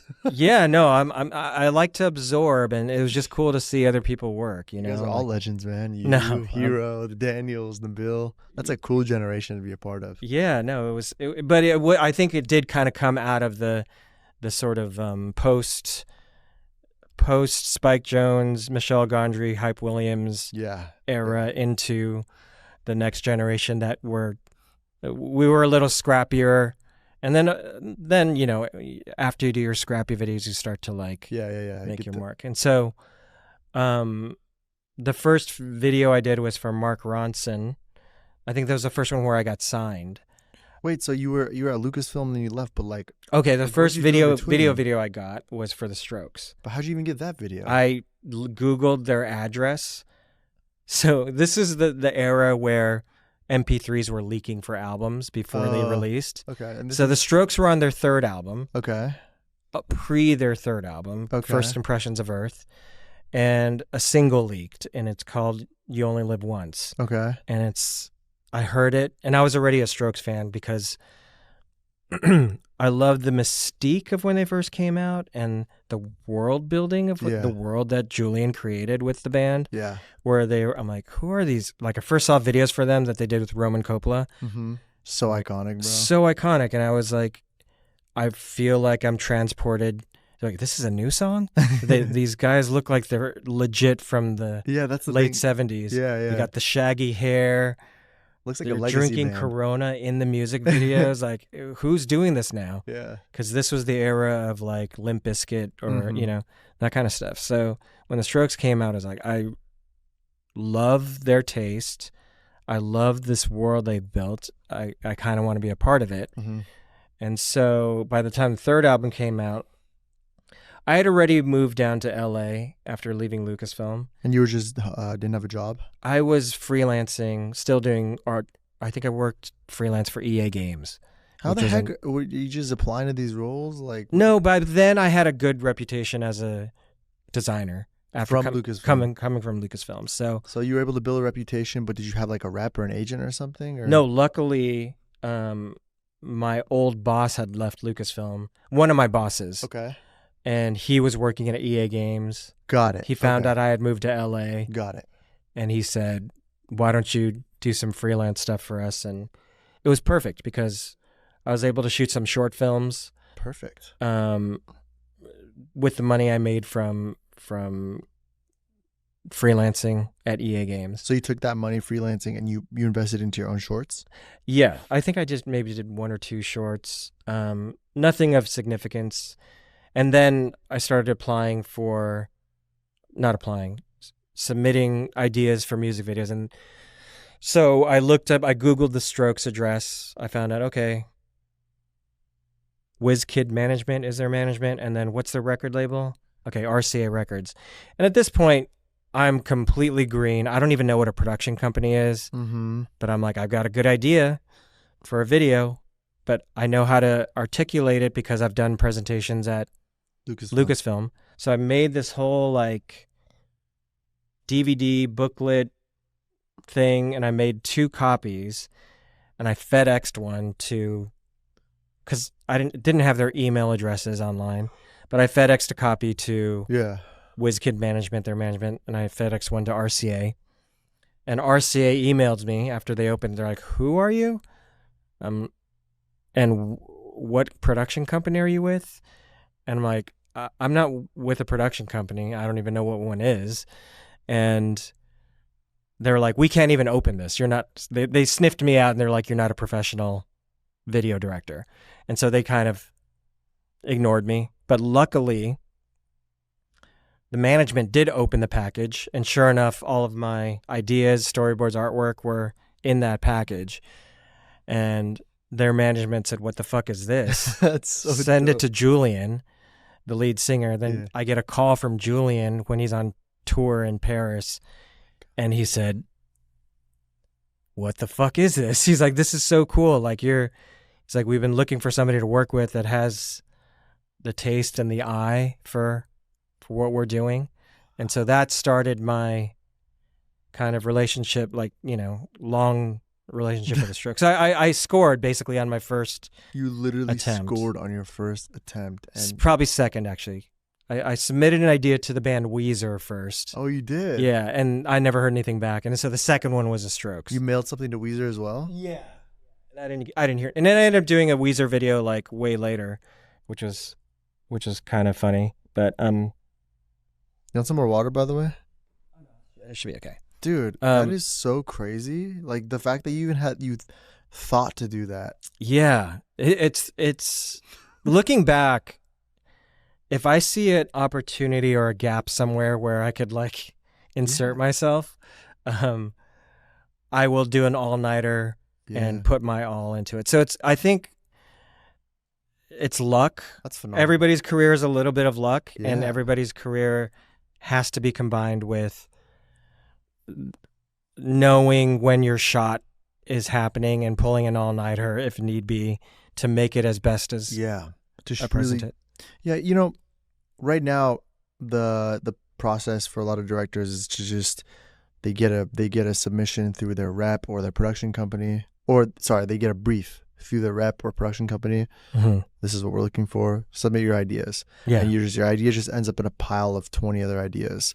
But what you did was you just bypassed all of that. You went straight to the artist. You had a crazy idea. You had a whole presentation, and you had like a physical product. And I think that's really powerful. I think that just goes to show, like, one, it's really about having a personal relationship with the client, and two, it's about standing out from all the other submissions and everybody else. Yeah, and you've had some like long-term relationships with artists where they've trusted you, and you kind of become part of their go-tos. Exactly. Yeah. And so I had a feeling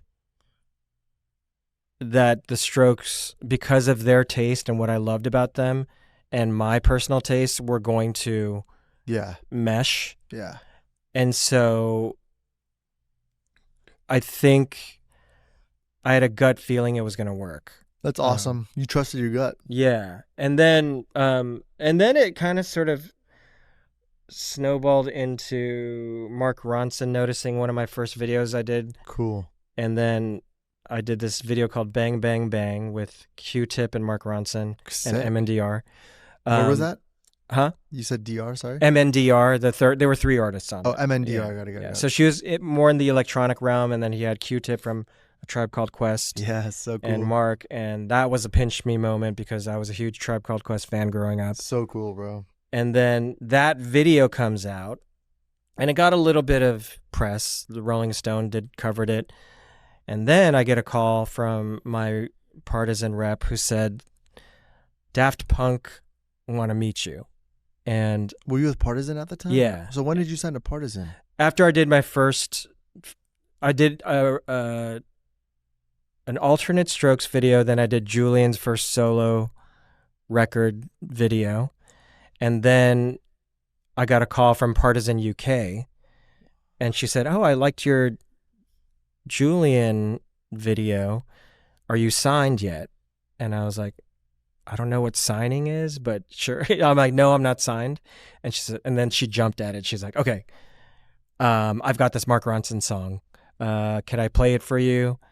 Do you want to get on the phone with Mark? So she really angled it in a way that got me to sign right away because she got me on the phone with Mark.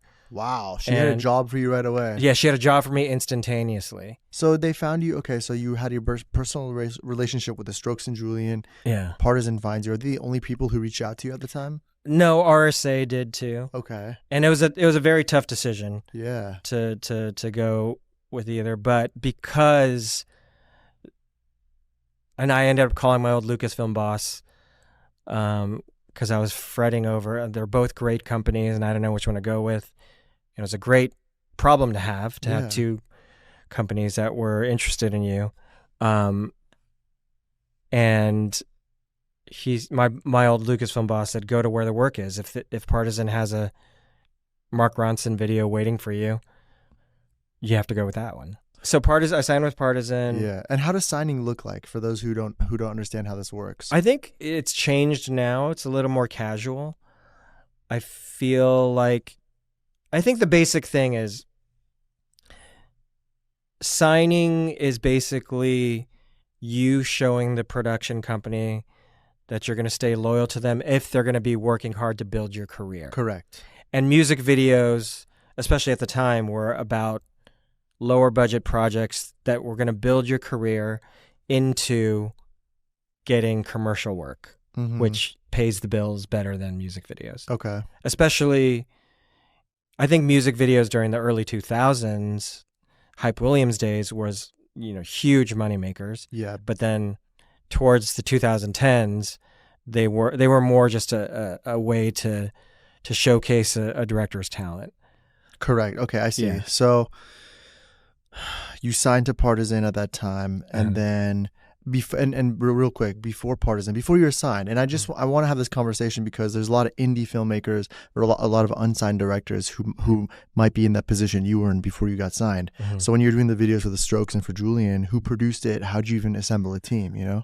I went to this Taiwanese American talk, and I met somebody there, Karen Lin, and she had mentioned in her speech that she did videos for Patrick Daughters, a great director, and she had done videos for indie rock bands that I liked, like Phoenix or Grizzly Bear. And so I made sure that I talked to her afterwards, and she became a bit of and I told her I wanted to direct. And so when I first got an opportunity to do something for Julian's solo record, I had never worked with a DP before directly, or producing a producing partner, and so she assembled my first team for me. And so I remember going from like scrappy small projects that I shot on my own to pulling up to that video shoot, and there were huge trucks and people unloading, and I was like, did I come to the right place? And then I realized all these people were here for my video, and I had never had a big crew before. And then I suddenly got this like panic attack a little bit in the car. And then I remember holding the handle of my car door. I was like, okay, act like you're a boss. Like they're here for you. You have a vision. You have an idea. You're here for a reason. So got out of the car, and and I realized I had always been a shy kid, and that was probably the first day that I found myself on autopilot taking charge or something. And I think that's when I realized I should be a director. It's because to go from being an introverted kid to commanding a set and knowing exactly what needs to be said and what needed to come out of my mouth in front of the crew, because I knew what needed to be done in order to fulfill this idea. It just came so naturally to me. That's awesome. It's awesome that you could do that so early in your career. Yeah. Most of the times when we were directing our first videos, we don't know what the heck we're doing. It's weird. I still get anxiety before almost every shoot. It's dissipated over time. But even like the second video I ever did with a crew, I would have anxiety and panic before. And then opening the car door kind of thing. But then once you step on and the clock is running, it's the clock. It's the clock. That makes me, because you always run out of time. Always. You have too many ideas. You always aim for something right outside of your budget. Always. You have a small budget, you aim here. You get a big budget, you aim here. Yeah. So it's never, always happens. Yeah, you're always trying to push to the limit. So I think it's the time pressure and by this time, if I've won a job, I see it in my head very clearly. And so then it just becomes, how do we get from point A to B. Got it. Okay, this makes sense. Okay. It's all piecing together now. So now let's fast forward with Partisan. You did the Mark Ronson job. That was the first one with them. And then you were talking about Daft Punk. Yes. That was the next job? Yeah. Tell me how so serendipity happens, right? Mark sends me that track, and it's called Bang Bang Bang, and it's got this like synthy bum, ba, ba, bum, ba, bum, ba, bum, with like a hip hop beat. So it was this weird synthy thing. It had a bit of an 80s retro thing to it. And so my idea for the video was that he's on this talk show, and it's a normal, it's like it's a surreal scene where he's on a Japanese talk show, but the Japanese talk show host is speaking French, and then Mark is responding in Japanese. And then at the end of the video, it switches. The Japanese host is speaking French. So it was this weird idea. And then Mark says he has this new idea for a song. Can I show it to you? And then he goes through this like anime, me growing up on like anime TV shows, just like the magic transformation that happens.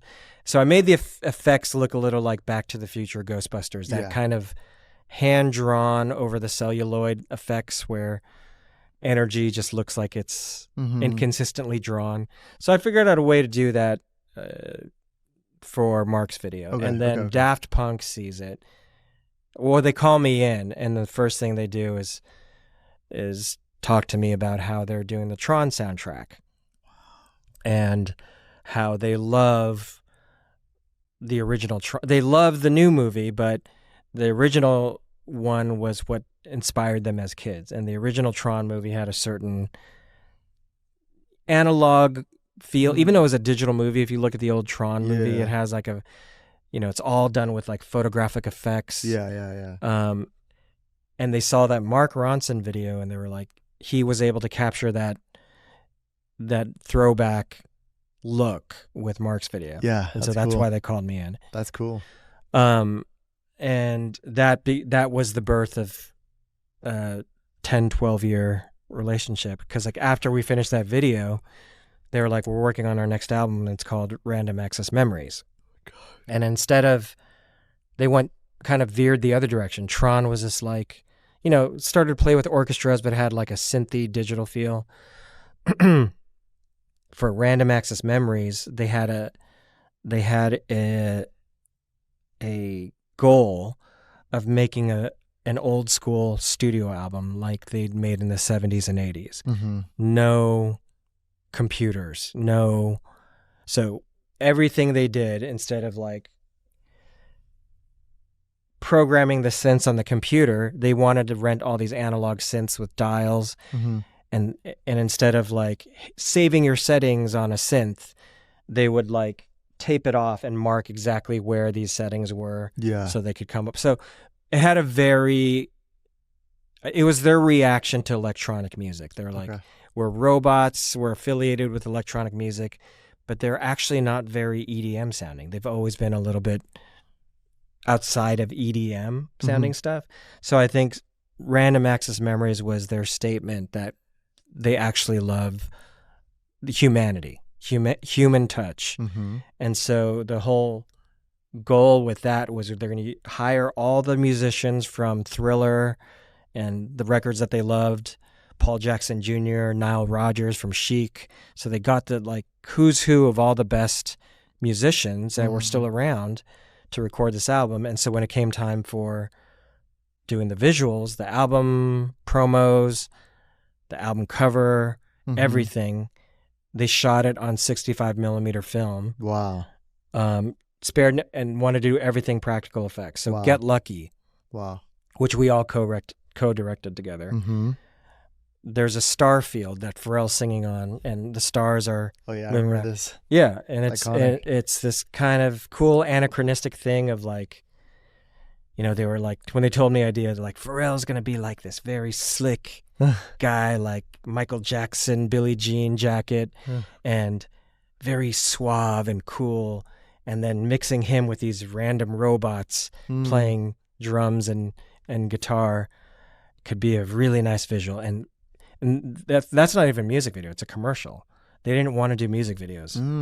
And so they wanted to invest all this money into doing like a teaser to keep people wanting more. Their whole thing was like, the whole thing with Daft Punk in general is the less information, the more people want to know more. So the mystique of Daft Punk all relies on the lack of information.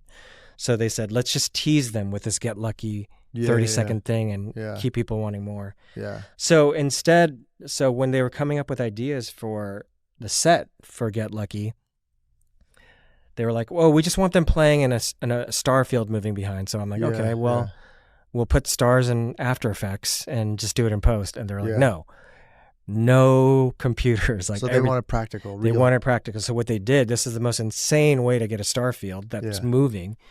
They built something the size of this room, a platform with a rotating motorized circular drum of a set. Insane. Sounds expensive. It was very expensive. But that was the beauty of Daft Punk, was like they self-fund their stuff and the label was willing to... Money was just unlimited. Yeah, 65 millimeter film.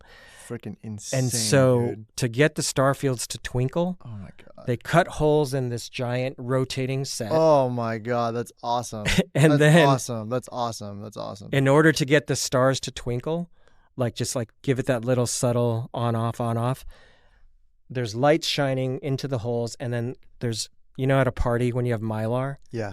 We had a fan blowing with Mylar that was moving in front of the holes that created the fucking and even brilliant. On set, I was like, we spent all this money. We could have done this in 10 minutes in post on the computer. And then I saw the dailies. Where they developed the film, and we would just go to Photochem in Burbank. I can't and we believe sat 65 mil. Yeah, and then I looked at the footage, and I'm like, oh, okay, I get it now. You guys are always right.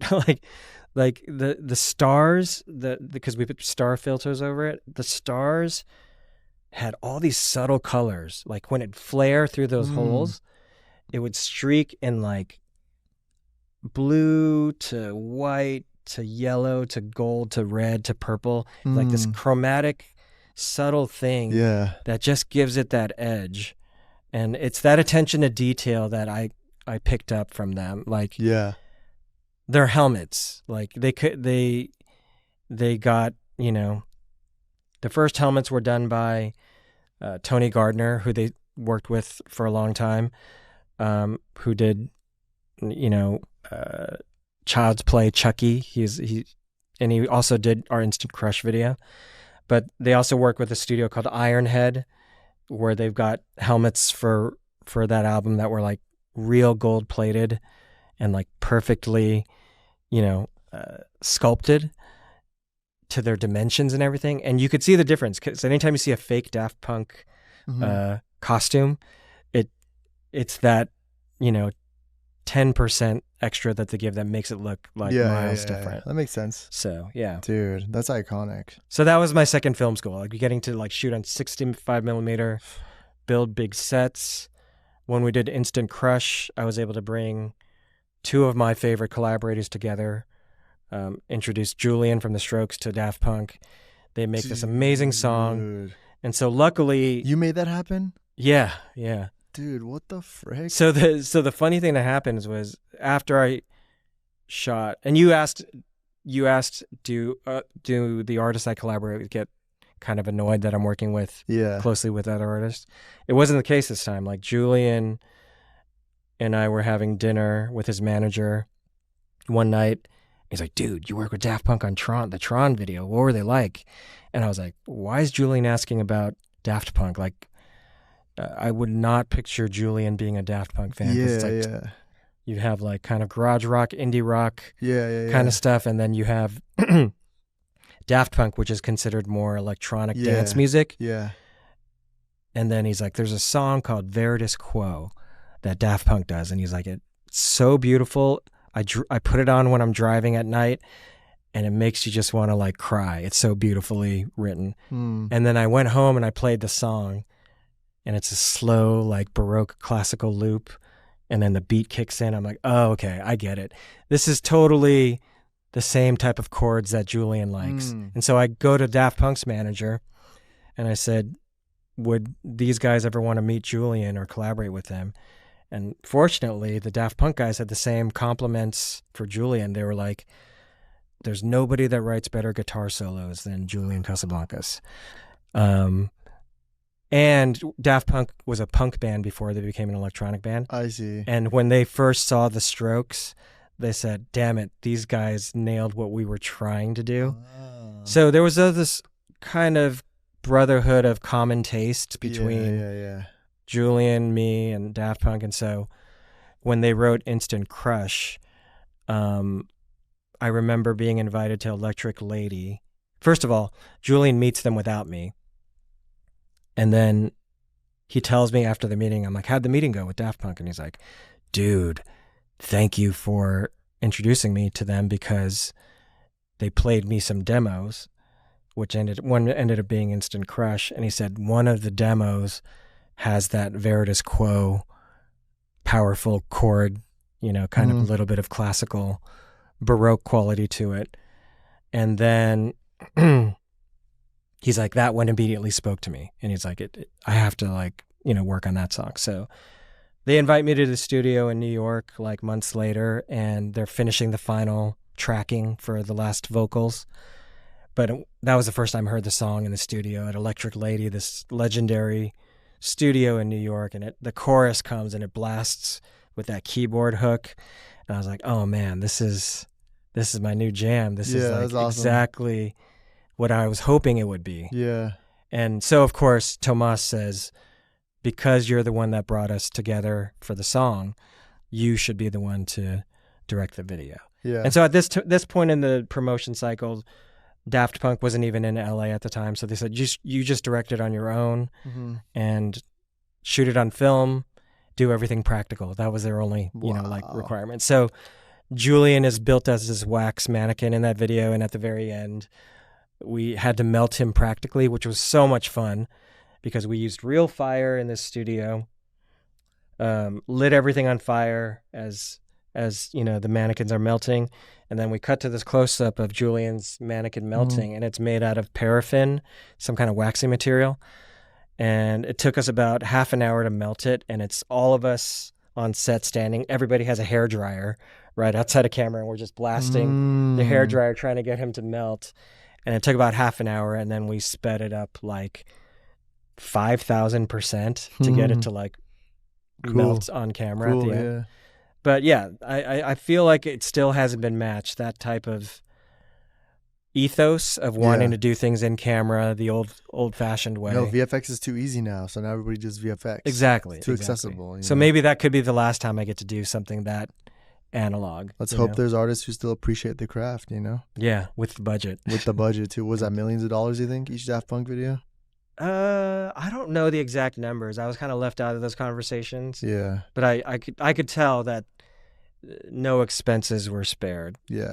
I mean, I couldn't go too crazy, but within reason, no expenses were spared. You're on the 7-figure game, bro. Yeah. That's awesome. I think, there's been very rare times where I've gotten in that world. So let's talk more about, your signing.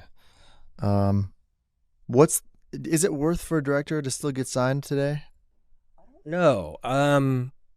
I think it does. Here's the thing that I like about it, because I have met a lot of directors that are good at producing themselves and gathering the team and doing it themselves. But I think the thing I like about having a production company to be signed to is that you get to focus more just on the directing, all the accounting. Yeah.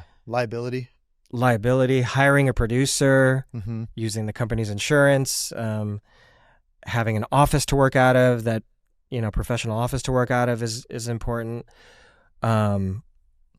Just having that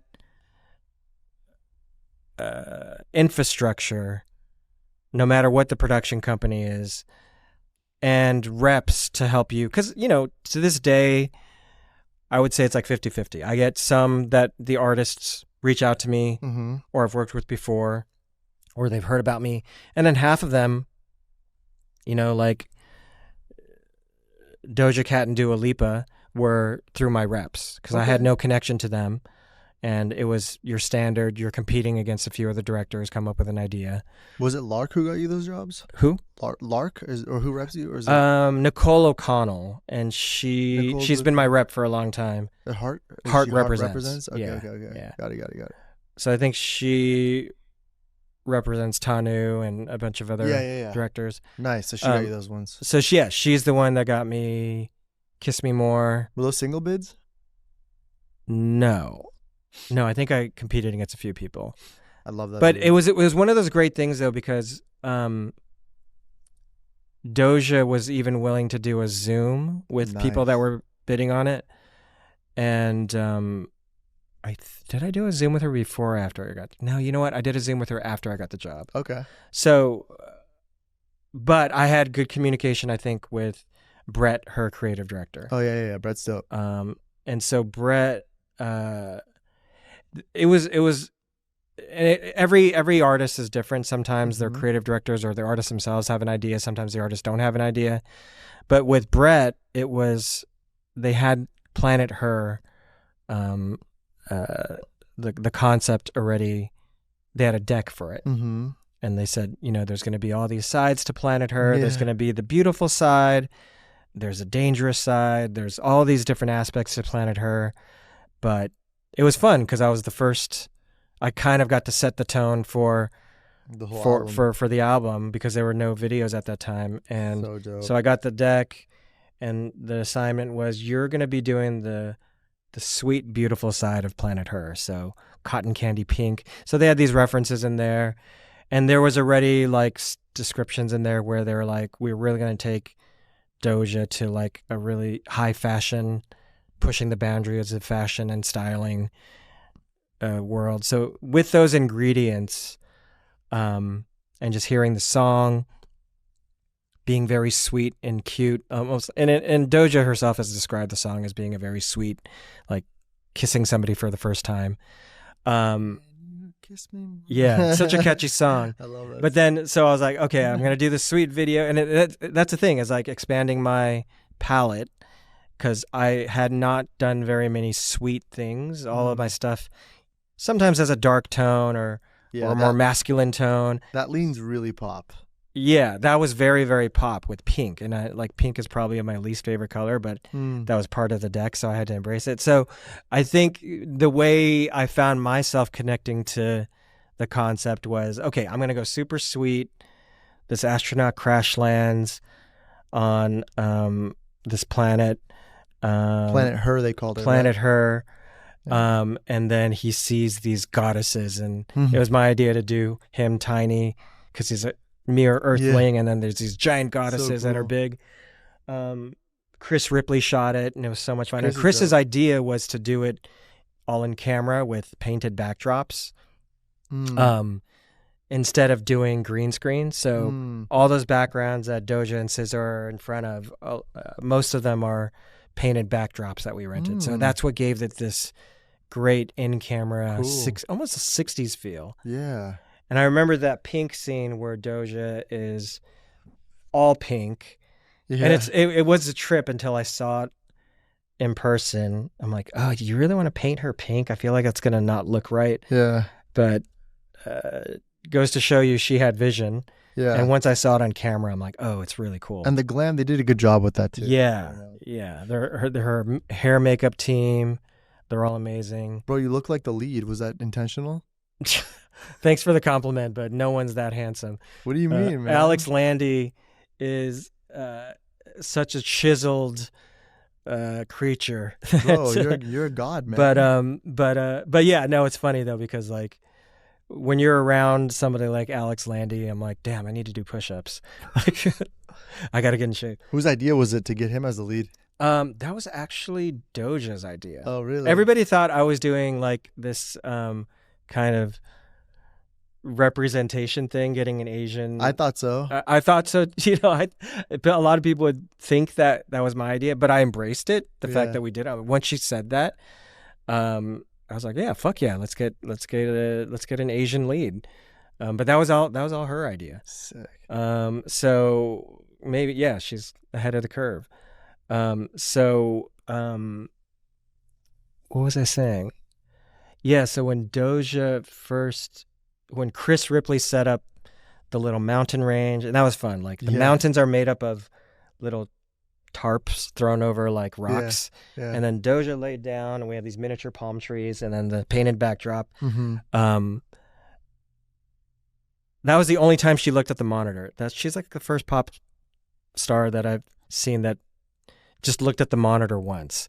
And she saw the monitor and her in camera and the sunset backdrop, and she's like, "Oh my God, this is my favorite thing ever. I feel like I'm in a Jodorowsky film." No way. And then she handed the monitor back, and wow. the rest of the day she just trusted the team, and yeah, that was so much fun. And okay, so my twist was, it's a very sweet video, but I'm a huge fan of the Twilight Zone. And so I wanted a little Twilight Zone twist ending, like so careful cool. what you wish for. Yeah. So at the very end of the video, turns out he gets captured and put in this little tube in the background, and the whole time they were seducing him to capture him. And they have all these other astronauts that they've captured from different planets. And when I was first researching Doja Cat, I found out she was really funny, and I came across these videos of her playing Grand Theft Auto, where it's just her voice as she's like streaming or on Twitch or something, and rapping Nicki Minaj lyrics as she's like stealing a car. She's so funny. She's so funny, and I was like, okay, we got to incorporate her sense of that kind of stonery video game aspect into this video. You have to, and you did. And so she pretty much ad-libbed most of that scene. I gave her some like guidelines, but that's her and SZA just running with it. Doja's personality is what makes her so cool and so like compelling to watch. Yeah. You know? Yeah. I love the fact that she's a bit of a weirdo. Yeah. Yeah. Which is funny too, because she definitely pushes it, but when you meet her in person, she's very sweet. And not what you would expect from seeing like the final videos. Yeah, that's awesome, man. They had me pitch on. I never got the job, but I pitched on another song off that album, and I remember seeing the whole outline of Planet Her. I'm like, damn, this is pretty iconic. Yeah, you know, it's a great idea because all the songs are so different. Yeah. You know, one's a love song, one's a party jam, you know. Yours is interesting because yours was like on the planet or like in a subset of the planet, and mine was like supposed to be in a spaceship, you know. Oh, that's into it, yeah? Yes, sir. Did you write on that? I did, but I had a scheduling conflict. So I dropped out of even the writing. I don't even think I wrote. No, I did write on it.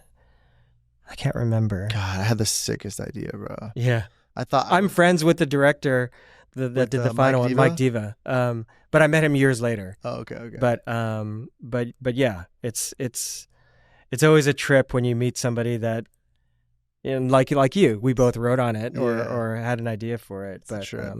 Yeah, that's a trip, dude. You mentioned something a little interesting. You said, you know, directing, especially now, music videos generally showcase your talents, but commercials are what pays your bills. At least for a lot of people. Yeah. You know, for a young director out there who wants to break into this world and figure out a way to sustain a living, but still be able to kind of get a little bit of both, how can they get commercials? You know, it was a tough battle for me because I kind of came up doing the Strokes, and my first handful of videos were all in this throwback kind of DIY vintage feel that had this film grainy feel that didn't lend itself well to polished commercials. Right.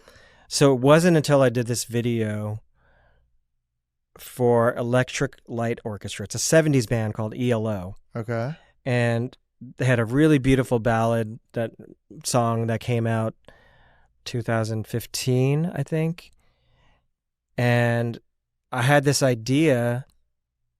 Okay, so this is an example of technology happening and then me embracing something and that leading to a new idea. So the iPhone had just come out. Okay. And iPhone slow motion actually had just come out. Okay. Where you were able to shoot super high frame rate. and I was in New York at the time. So this is not the first iPhone. This is like the first one that had slow motion. yeah, like 60 frames or 120. It was 120. Oh, okay. Maybe no, yeah, 120. Okay. But I was in New York, living in New York at the time, working at Julian's record label. Yep. And as the trains were slowing down, Yeah. you would blur by all these people, and I was like, wow, it's so crazy that you're like whipping by all these people with, so quickly. I kind of want to see what it looks like if you just hold the phone up to the glass. So I hit slow motion and I played it back, and I was like, oh, this is a trip, because like the camera's moving fast across all of these people, but everybody's frozen. Wait, where are you holding the camera? Can you explain that again? Like, so the camera's still, but the train's moving fast. so you're like right outside in the train station. You're just right outside the train. No, you're inside the train, with holding the phone up to the glass, riding inside the train as it's moving, as it's passing by these people on the platform. That's cool. That's really cool. And I've seen it done a few times in different ways since then, but at that time I didn't see anything that did that. So this train test was very surreal, because this person that you whipped by in a split second, when you slowed it down, you could see like almost a story happening, like this person like sad and turning away, and then like he like moves at a normal speed, but people are like frozen in time. That's and it was cool. Something very like beautiful and haunting about it. I love how your brain works, bro. I love your brain. Thank you. But so I pitched that idea to a band. They actually rejected it. And I never have ideas that I reuse, except for this time. Wow. And so the song came in. I'm like, it's a beautiful song. I don't think I have an idea. But that's when my executive producer said, actually, this song's kind of nostalgic. Why don't you use that old idea that never got used with the slow motion on a... Yeah. And so instead of a train, I had this idea for... We rented this thing called the Cheetah. It's this fast-moving rig, and then we put a phantom camera on it. Oh, cool, bro. And so the thing's like whipping by. Yeah. And we went to like a, what's it called? Like a backstage lot of a city. So this one block. So my idea was that we're going to go through, and the song is called When I Was a Boy. It reflects on his life. So we reflect on the artist's life from childhood until now, going through different scenes. And then it's all stitched together into one almost like panoramic timeline where everybody's frozen in time, and you're just like going through his whole life. And that was very polished, the finished product. If you look it up, the video is like my first like really slick, expensive looking video. Heck yeah. And so after that, my reps were able to put that on the reel. Got it. And then I started noticing I was getting, commercial work from that. So it seems like it's a two-part thing. One, you need the reps who can pitch you for those jobs. Two, you need the work that can sell you for those jobs. Yeah. Right? It's one thing to be represented. It's another thing to have work that they can sell. Yeah. Right? So... I've heard of a few cases where people have a personal connection without a company. Yeah. Where they're able to, they knew somebody at Nike or a shoe company. Right, or an agency or something. Yeah, or they come up with the idea.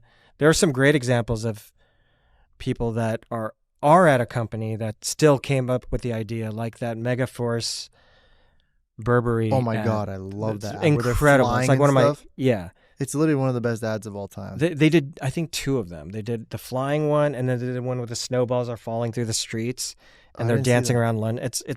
I didn't see that one. Just as good as the flying one. They're Burberry, both of them? Yeah, but I was like, how did they get that commercial? And they came up with the idea. Burberry did? No. Megaforce did. And then pitched it to Burberry, I think. Oh, so it wasn't like, it was just out of the blue, like, hey, we just want to do this with you guys? Yeah, I think so. Really? I don't know all the details of it, but I'm like... It's why they choose Burberry? Unless, did they know someone there? I don't know. Maybe. They're French, so they probably know a lot of fashion people. Dude, I love that. Yeah. I'm obsessed with that stuff. That's like one of the... Like that and the Spike Jonze FKA Twigs. The Apple? Yeah. Dude, You are literally me in another dimension. I literally just emailed one of I'm working on signing a new reps, and two of the commercials are there that I told them I loved are the Apple HomePod by Spike Jonze with FK Twigs and Burberry. Yeah. It's crazy, bro. Yeah. That's It's amazing. those ones that are like High concept, clever VFX, executed well. Damn, dude. And just super creative. So yeah, I think there are some paths where people pitch an idea on their own and they're not with a company. And then there's some ideas where you could be with a company and be proactive and pitch an idea to maybe a brand that you have a connection with. And then there's the standard route, which is you're signed to a company, your reps push you for this job. So the thing that the reps do too is like look at your whole library of work and then say, okay, this Sprite ad, we could put this together. And I don't know the dealings of what, the rep world. So I think there's also personal relationships they have with certain agencies. It's also if you've worked with the agency before and they had a good experience with you. Generally, so yeah, for people who don't know, generally with commercials, it's two different routes. You can go direct to the brand. Sometimes a brand will either have an in-house agency, like Apple has their own in-house agency, or some clothing or shoe companies might. Or sometimes there's a middle agency, like a middleman, and the agency comes with the idea and they look for the director. I just want to clarify because those are the standard routes for our commercials get done. But yeah, no, it could be frustrating too when making that jump to commercials because there's a little bit more risk taking in music videos, especially if they're a lower budget. It's if you're willing to put in the work to make the video, sometimes with an up and coming artist, you could make your mark that way. But the bigger the artist, the bigger they want a trusted director. Same thing with commercials. Like these people, these ad agencies, sometimes their job is on the line. They have to deliver a good commercial. So would they go with the commercial chicken and egg situation? Like if you haven't done a commercial before, it's hard to get a first one made. But once you get one made, you chip away at the trust. What do you think about specs? I think some people have done some really good ones. And they get jobs from those specs. Yeah. Yeah. Especially if it's, I heard about it a lot more back in the day, but have you heard of any recently that have broken through? I hear mixed things. I hear some people are super pro specs because it's easy for brands now to be like, oh yeah, he can do it, let's hire, or he or she can do it, let's hire them. Sometimes some people say instead of investing your time in a spec, you should just make a good short and or a good passion project. And sometimes that's great for discovery too. Like imagine if you want to spend $5,000 making a spec, why not make a short and then submit that to festivals and do that instead. So I don't know. I've heard both. It all kind of depends on what your thing is. Like if your thing, if you really want to emphasize your screenwriting ability, and you're funny, then do something that satisfies that. If it's something that's like short and sweet but super visually stunning with camera work or something, then maybe a short spec commercial is your thing. If it's less about story at that point and more about something. I would agree with you. I would agree with you. What is your key to pitching and selling ideas to artists and brands? My What's the sauce that makes you win a job? What do you add in your pitch or your treatment that makes an artist or brand go, I want this guy directing my project? Under the table. You pay them so they can pay you. Let me pay you so you give me the job. Let's see. I feel like there always needs to be something like, and I think I've learned over time. It took me a while to learn that first call that you get when you're pitching before you pitch on a commercial is important because I think you have to be able to read their expressions and their manner, like how you could tell if they really love their idea and they don't want you to budge too much from it. So I think that's sort of a key, is like getting a sense from that first call if they want you to go crazy, or Yeah. because there have been times where I've gone both ways. I lost an Apple job because I thought they were stuck on that idea and I played it a little too safe. Mm-hmm. And there are times where I went too left field and they're like, no, whoa. We liked our idea. We didn't want you to go all the way that way. But obviously my background in concept art and making visuals helps, because I'm able to give them a very distinct, bespoke image that can sometimes sum up what I'm going for. So you make the concept art and you put in the treatment? Yeah. That's cool. Yeah, or even sometimes it's a rough sketch if it all depends. Cool, like if it I illustrates. could see how that makes you stand out. Yeah. Like I think I won a commercial once because I sketched the set piece. That's cool. That's cool. That's an advantage. Yeah, but it all depends. Like it depends. Every job's different. There have been times where, if it's a music related project, my playlist probably helped me get the job, because this is the vibe of how I feel the energy of the spot could be. And sometimes they've come back on the call and they're like, we all listened to the playlist and we loved it. What do you mean by playlist? I'll make a Spotify playlist of the songs that could go in this commercial. Oh, that's cool. Yeah. Wow, some gems from Warren Food. Yeah. I love that. And I think I have a good ear for music. Yeah. And so I feel like that's definitely helped me a few times. Yeah. Who knows? Maybe it's hurt me sometimes. Like they're like, this is not the vibe. I can only see it helping more than hurting. Yeah, because it's the way you word it too. They're like, here are some ideas for how the energy of the spot could flow with this type of song. Or I'll even cut an animate. So that's another step, is if you have the time and if something can only be illustrated, if a still image can't illustrate what you're going for, sometimes an animatic will. Right. And I haven't done them a lot because it's a lot of work. Yeah. And you don't want to lose the job after having done a full animatic. But sometimes if there's something I'm trying to illustrate and it can't be told quickly with an image, I'll edit something. Will you shoot footage? Like, let's say it's a 30-second Nike job. Will you just shoot something and then edit it, like with your iPhone, and edit it? I should do that more, but sometimes I'll sketch storyboards. Put words, text. Yeah. Animatic, you're just essentially breaking down the spot or the video in an edit timeline and showing them what it is. Yeah, right? yeah. I think it's more like, here's this type of narrative story you could tell within 30 seconds. Yeah. And here's the energy of it. And this is what happens. Me liking editing too. Yeah. Sometimes I really get into it. Of course. And it gets your point across better. And then you can tell them, okay, from 5 seconds to 10 seconds, this happens. From 10 seconds to 20 seconds, this happens. Yeah, that's great. And I think I learned the hard way too. I had done some 15-second spots in the past where naive beginner director me thought I was going to do a long tracking Steadicam shot. And then, without having thought of the time that 15 seconds eats up, like all of that stuff goes out the window. Like, Director X told me this, actually. He said the same thing. He was like, if you don't map out the time of your spot, you're going to go way over. Exactly. Or sometimes way under. Yeah. Sometimes way under. Yeah. If they're looking for a 45 and you give them a 30-second spot, that's going to make you look bad. So make sure you map it out before. Yeah, it makes, and there have been so many times I've done that where maybe an ad just had too many ideas. Yeah. And then I'll cut 2 versions. I'm like, here's the version that has all of the ideas. Here's my recommendation. Yeah.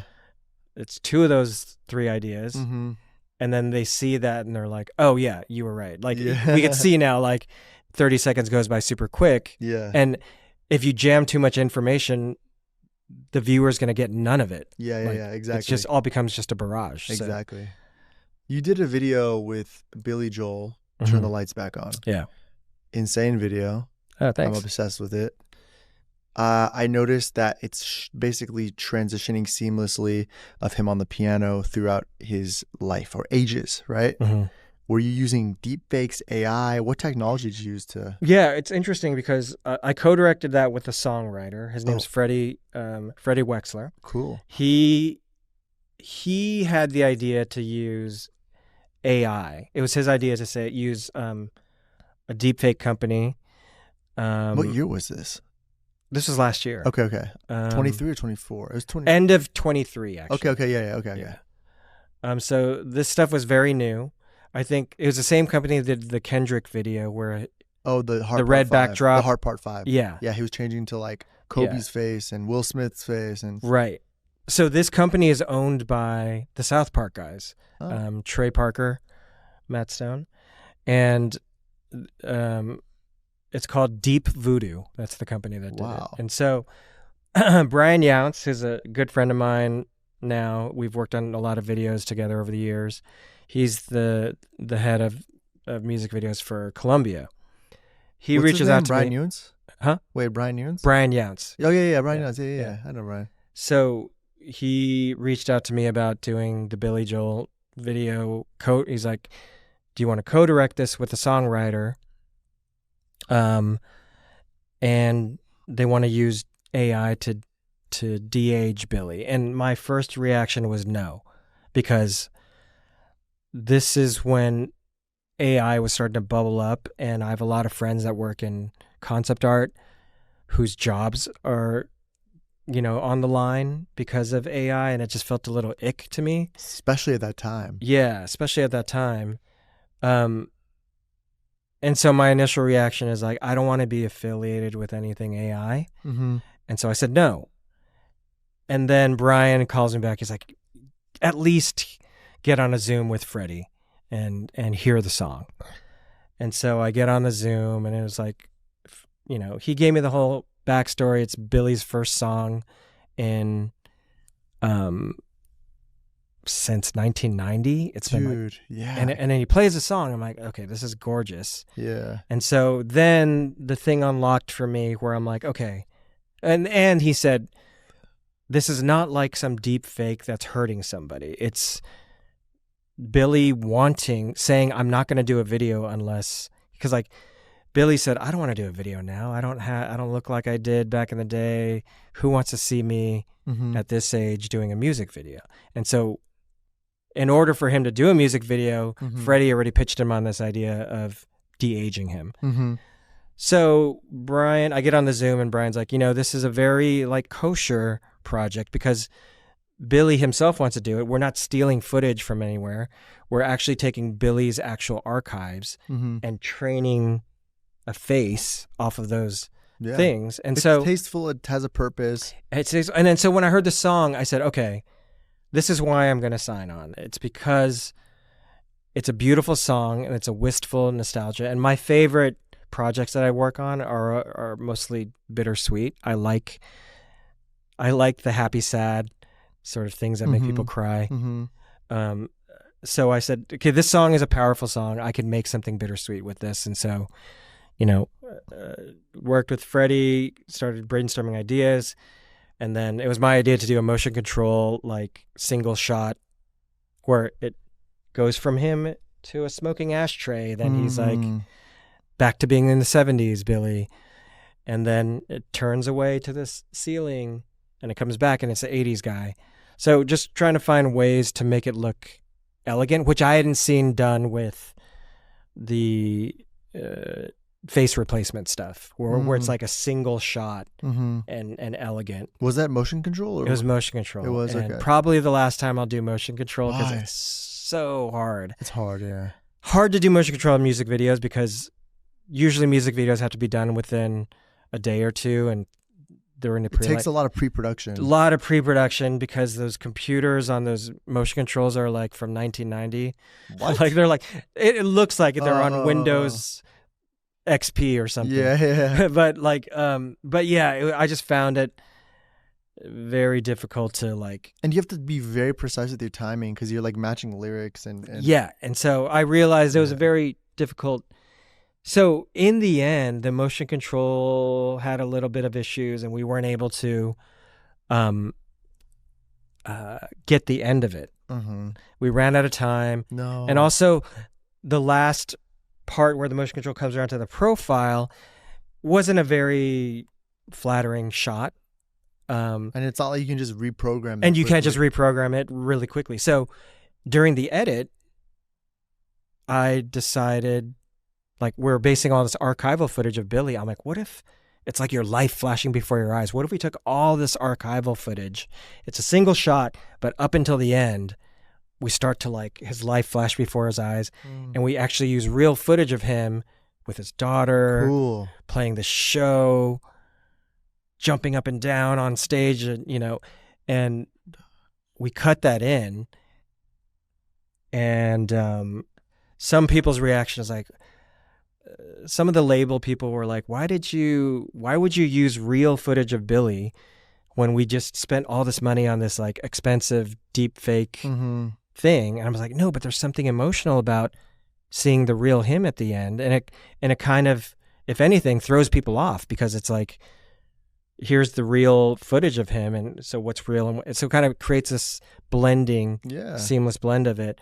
And I'm so glad I did it, because I'm glad they let you. I'm glad that we finally convinced everybody to keep that footage in, because if you look at, I sometimes I'm guilty of looking at the comments, and like some of the fans said, oh, I was kind of weirded out a little bit seeing a de-aged Billy, but once the barrage of old school footage of him starts to kick in at the end, it triggers like this nostalgia for their viewers, and like these people are like writing comments like, I've been a Billy fan for 40 years and I'm a mess at my keyboard, or I'm like crying. And that's for me the greatest reward, is when, no matter what kind of art we do, whether you're trying to make people laugh, get people hyped. Go, some videos I've done are to get people hyped to go out on a Friday night, go party. And then some of them are to make people feel a sense of bittersweet nostalgia. And those are my favorite ones. If I could get somebody to cry in 3 minutes, then mission accomplished. Yeah, absolutely, man. Moving people emotionally. That's our goal. Yeah. Every artist, I think the biggest fear for any artist, because we do this for an audience. You do it for yourself. There's part of it that you do for yourself. But part of it is to share with people, to hopefully, and whatever you share, whether it's a graphic design poster or a piece of music, a live performance, you're trying to pull emotions out of people. And so that's the most important thing for me, is because I've had duds. We've all done dud projects where, I'm not really feeling anything after I watch that thing I did. Yeah. So, Dude, I've had a lot of those, unfortunately. We all have. Yeah. It's part of the journey of our directing. Yeah, and it makes you learn from it. Yeah. Like, what did I do that time that I could have done differently? Makes you grow. On the note of AI, we're in a new world where AI is just completely radically transforming our space. Is the future bleak for it? Is the future of filmmaking bleak with AI, or is this a new opportunity to capitalize on it? Where do we stand as filmmakers with AI? It's funny, because coming from a background at Lucasfilm that embraces forward-moving technology, but also strangely after working with Daft Punk, who are robots, but love analog and old school stuff. Yeah. I tend to be more on the side of the analog, which surprises people sometimes. I'm not that person that likes to be at the cutting edge of technology. I'll use things, and I think there are uses of it. Here's the thing, I think. As long as creativity survives, if you get lazy and have the AI doing everything for you and there's no fight or like struggle, or because that's the rewarding thing about making art, is it sometimes has to like be difficult, and you have to overcome things. Can I read you a quote? Yeah. I saved on my back. It's literally the backdrop of my phone. It's from a book called Art and Fear. Okay. The quote is, "Artists don't get down to work until the pain of working is exceeded by the pain of not working." Yes. Exactly. That's a what you're great saying. quote. That's a great quote. Exactly what you're saying. Yeah, because I feel like if you don't, and not to say that all, because, you know, I did the AI video for Billy Joel, but I struggled. Like, it was difficult. We were on set and things broke down, and the shots didn't line up in post, and so I pulled a few all-nighters trying to get things to work. Yeah. And so I definitely felt like there was a bit of the struggle there, and there's joy there too all the time too. Mm-hmm. There has to be a mixture of both, but I feel like it does, that energy does pay off, and you feel it in the work, maybe on a spiritual level or subconscious level. Yeah. So I think I'm not going to be one of those people that's like, you know, to be completely against progress. I'm not going to be that, you know, like I think there are great uses of it. I hope AI does all of our rotoscoping, you know, like all the tedious stuff, but I want the creative stuff to remain with us. Not to say that like there isn't creativity in embracing some of the AI stuff. I saw it's all about the context, because if you look at this James Blake video that recently came out, where it's just a bunch of random AI clips, but they're all kind of like captivating in a certain way. Yeah. That was an interesting twist on the whole, because the big issue with video to AI stuff is the continuity is all over the place, but his worked as this almost collage of moments. Yeah. Provocative, almost like Banksy-esque scenes. So I feel like that was an interesting twist on it. But I hope the craft stays. And if people are going to use AI, that there's still a lot of human creativity involved with it. I think that's where I stand with it. Will we get left behind if we don't learn it? I think you have to at least be aware of it. Yeah. Yeah, at least know what people are using. And if you don't want to use it, you don't have to. You could do, and that could be your calling card, is that I always tell people, like, currently, maybe you won't be able to tell later, but currently you could tell what was AI generated. And I think some people are starting to have a negative reaction to it. Sometimes you see an AI thing on scrolling through Instagram, and you could see people are like, you know, that just feels a little soulless. Yeah. I think Guillermo del Toro called it's good at making screensavers, but not telling story with a heart. But I think people start to react to things. Think about all movements in art, right? Like art and culture is always reactions to something, right? So if you look at, you know, punk rock as a reaction to the rock music before it, it was this DIY thing against the more polished popular music at the time. Yeah. Grunge was another reaction to boy bands, like Nirvana came out. And so pendulum is always swinging. People get sick of things and things come back. And then things get too tough and grungy, and then people want the boy band back, you know? So I think if everything starts becoming AI generated and has a certain AI feel, people might start to miss the rawness of things that are simple or analog and so my hope is that the pendulum swinging will keep a certain balance. And then there could be a world where, like, organically grown food, like there's a little stamp on it. There might be a world in the future where people want to know that this movie they're about to watch has the stamp of organically made analog filmmaking. Yeah. We use no AI in it. And I don't know. I think in the end there'll probably be a hybrid there, and people may not even care. That's funny you say the organic thing. I have a theory that in the future we're going to be able to choose between AI and non-AI, programming. Yeah. So it's kind of like you said, going to the grocery store, you have the option of getting the regular produce or the organic produce. Yeah. Humans are going to have the option of choosing AI content versus non-AI content. Yeah. So now the standard is, it's a simple, cheap subscription a month, or if you want the human content, you pay a premium price for that. Yeah. So it's like the same thing. Yeah. You know?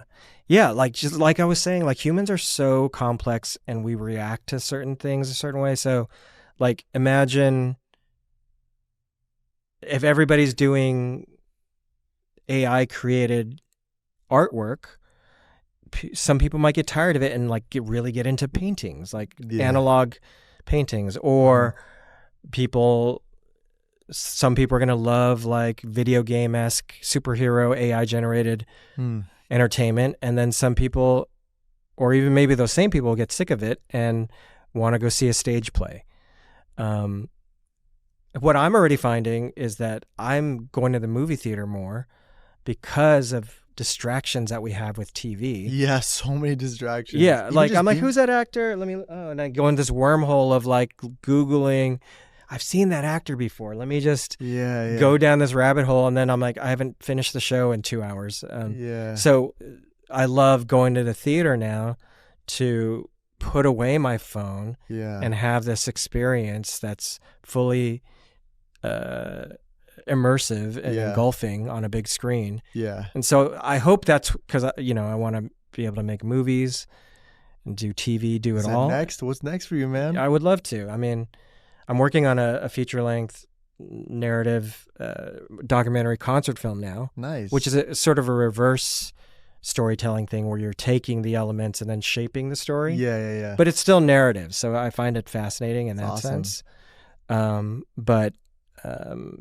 hope everything's in a scary place sometimes, but I hope theaters survive. I hope the communal experience of people going out together. It's the best. Going to the movies is the best thing ever, bro. Yeah, especially if we spend so much time looking down here. It's so refreshing to do something different. I actually blocked Instagram on my phone. I have this app that only allows me to use it for 10 minutes a day. Wow. And I didn't even realize how addictive it was until I put that app on, because I'm like, what I thought was 2 minutes is 10 minutes. Yeah. And so let's say I spent half an hour looking at stuff. That's half an hour wasted. Granted, in our industry, it's always good to kind of be aware of culture and what's going on, but you don't need to be on it for You don't need it for hours. Yeah, exactly. What's the app called? It's called Clear Head or Clear Space. Okay. I'm going to look into this. Yeah, download it. Yeah. I love it. And they even have I turned that part off, but they even have an option for you to do push-ups if you open apps. And it actually, you have to set down your camera, and it has a tracker, and it'll track your joints and make sure you're doing a full push-up. No. Yeah. In order to open it out. I ended up doing it a few days, and I'm like, I don't want to do push-ups. I'll just do the meditation option where you just have to breathe in, breathe out before you open it, because it becomes second nature. Like, we all know how addictive TikTok and Instagram Reels are. Extremely. It's like you're just waiting in an elevator, and suddenly you didn't even realize you flipped open your... It's literally second nature. Yeah. I got addicted to the cooking videos, which is not healthy to look at 11 p.m. when you're trying to sleep and seeing some delicious meal being cooked, Yeah. It's like they've managed to figure out all of our Pavlovian responses to things with the algorithms, and it's a little scary. It is. So in order to reject it, I have an app that fights it. Another app that fights it. Whatever it takes, man. Yeah. If you could go back in time and give younger Warren Fu one piece of advice, what would that be?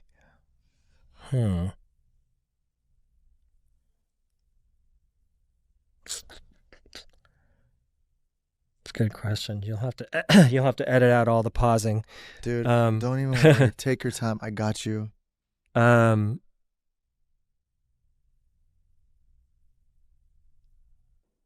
You know what? I will say this, though. Because of that hiatus I took, where I realized there's more to life than just Just pressing work, ahead. Work. Yeah. I wish I could have told myself that a little bit sooner, because I've missed some friends' weddings. Wow. I've missed, certain events. I've with girlfriends and relationships, I've missed out on certain things because I had a deadline. So I think, and at the end of the day, it's like, yes, it's great to make art and it's great to accomplish things, but that's not what life is all about. Like you're not going to be like 80 years old looking back saying like, oh man, it's great, all the stuff I accomplished. Right. You're going to want to think back to the memories, some great moment that you had shared with a friend. Yeah. And so I feel like a lot of my college friends that were close kind of went off and went on group vacations together that I missed out on, ski trips and stuff like that, or snowboarding trips, and I canceled on some things because of my like dedication to work. And I feel like I could have still been successful if I, made time lived a little bit. Yeah. And it's so good I think a director becomes a better director the more you experience life. Yes. I agree with you. Yeah. I agree with you 100%. If you're going to be writing dialogue, your dialogue is going to be better if you actually interact with real people. Yeah. That's why older directors get better when they get older, man. Yeah. Yeah. You have this, you acquire this knowledge. Yeah. Traveling, seeing places gives you a different perspective. Experiencing loss, hardship, experiencing pain. Pain. Yeah, man. Well said. Well, listen, before we wrap it up, we got to do one more thing. Are you ready? Scared. What is this?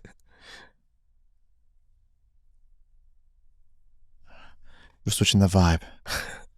Warren Fu. We got a deck of cards here. 50 cards in here.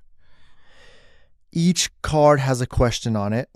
They could be related to your life, your career, your ambitions. I don't know. It's a wild card. I want you to go through this deck.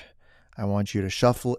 If you want, you can shuffle it. If not, you could take one from the top. It doesn't matter. But I want you to find one card. You're not going to look at them. You're just going to instinctively find one card, draw it, read the question, and give me an answer from the bottom of your heart.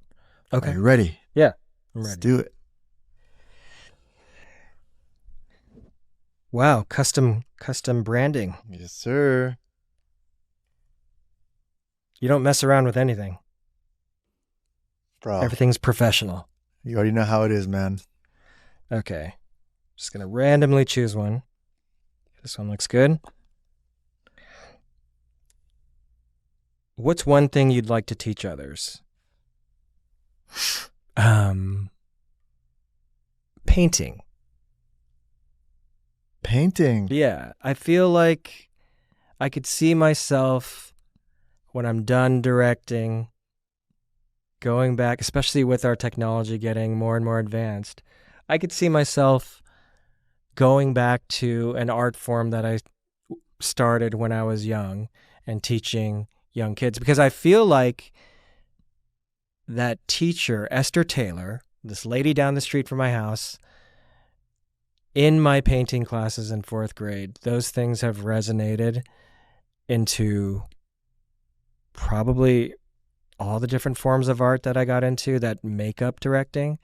But painting was something very simple, complicated and simple, but pure, that would be really fun to pass along to kids, especially as we move into a world of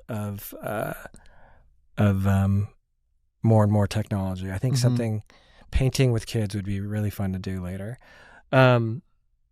The type of painting I did was oil painting, and it was about blending things, but always just kind of taking a step back and tweaking things. And so I feel like that's related to every type of thing I've done in terms of every type of art, whether it's writing and writing a treatment, you're almost kind of like chipping away and sculpting at it and taking a step back and rereading it, making sure the writing's right. Or editing, you edit this little section it's like doing the leaf on a tree and then taking a step back Yeah. and looking at it. But I feel like all of that applies to being an artist. It's a universal thing, whether you're painting or you're designing something or writing something. Yeah. Right. Yeah, and it's one of those art forms that's gone back through the millennia, Yeah, history of humans. Yeah. So man. I think that would be fun. Beautiful answer. Thanks. Well, listen, Warren Fu, we are just about to wrap it up here. There we go. Oh, cool. It's like Severance. Yeah. People have told me that. People have told me that this set reminds them of Severance, and I love that show, so I'm honored that people...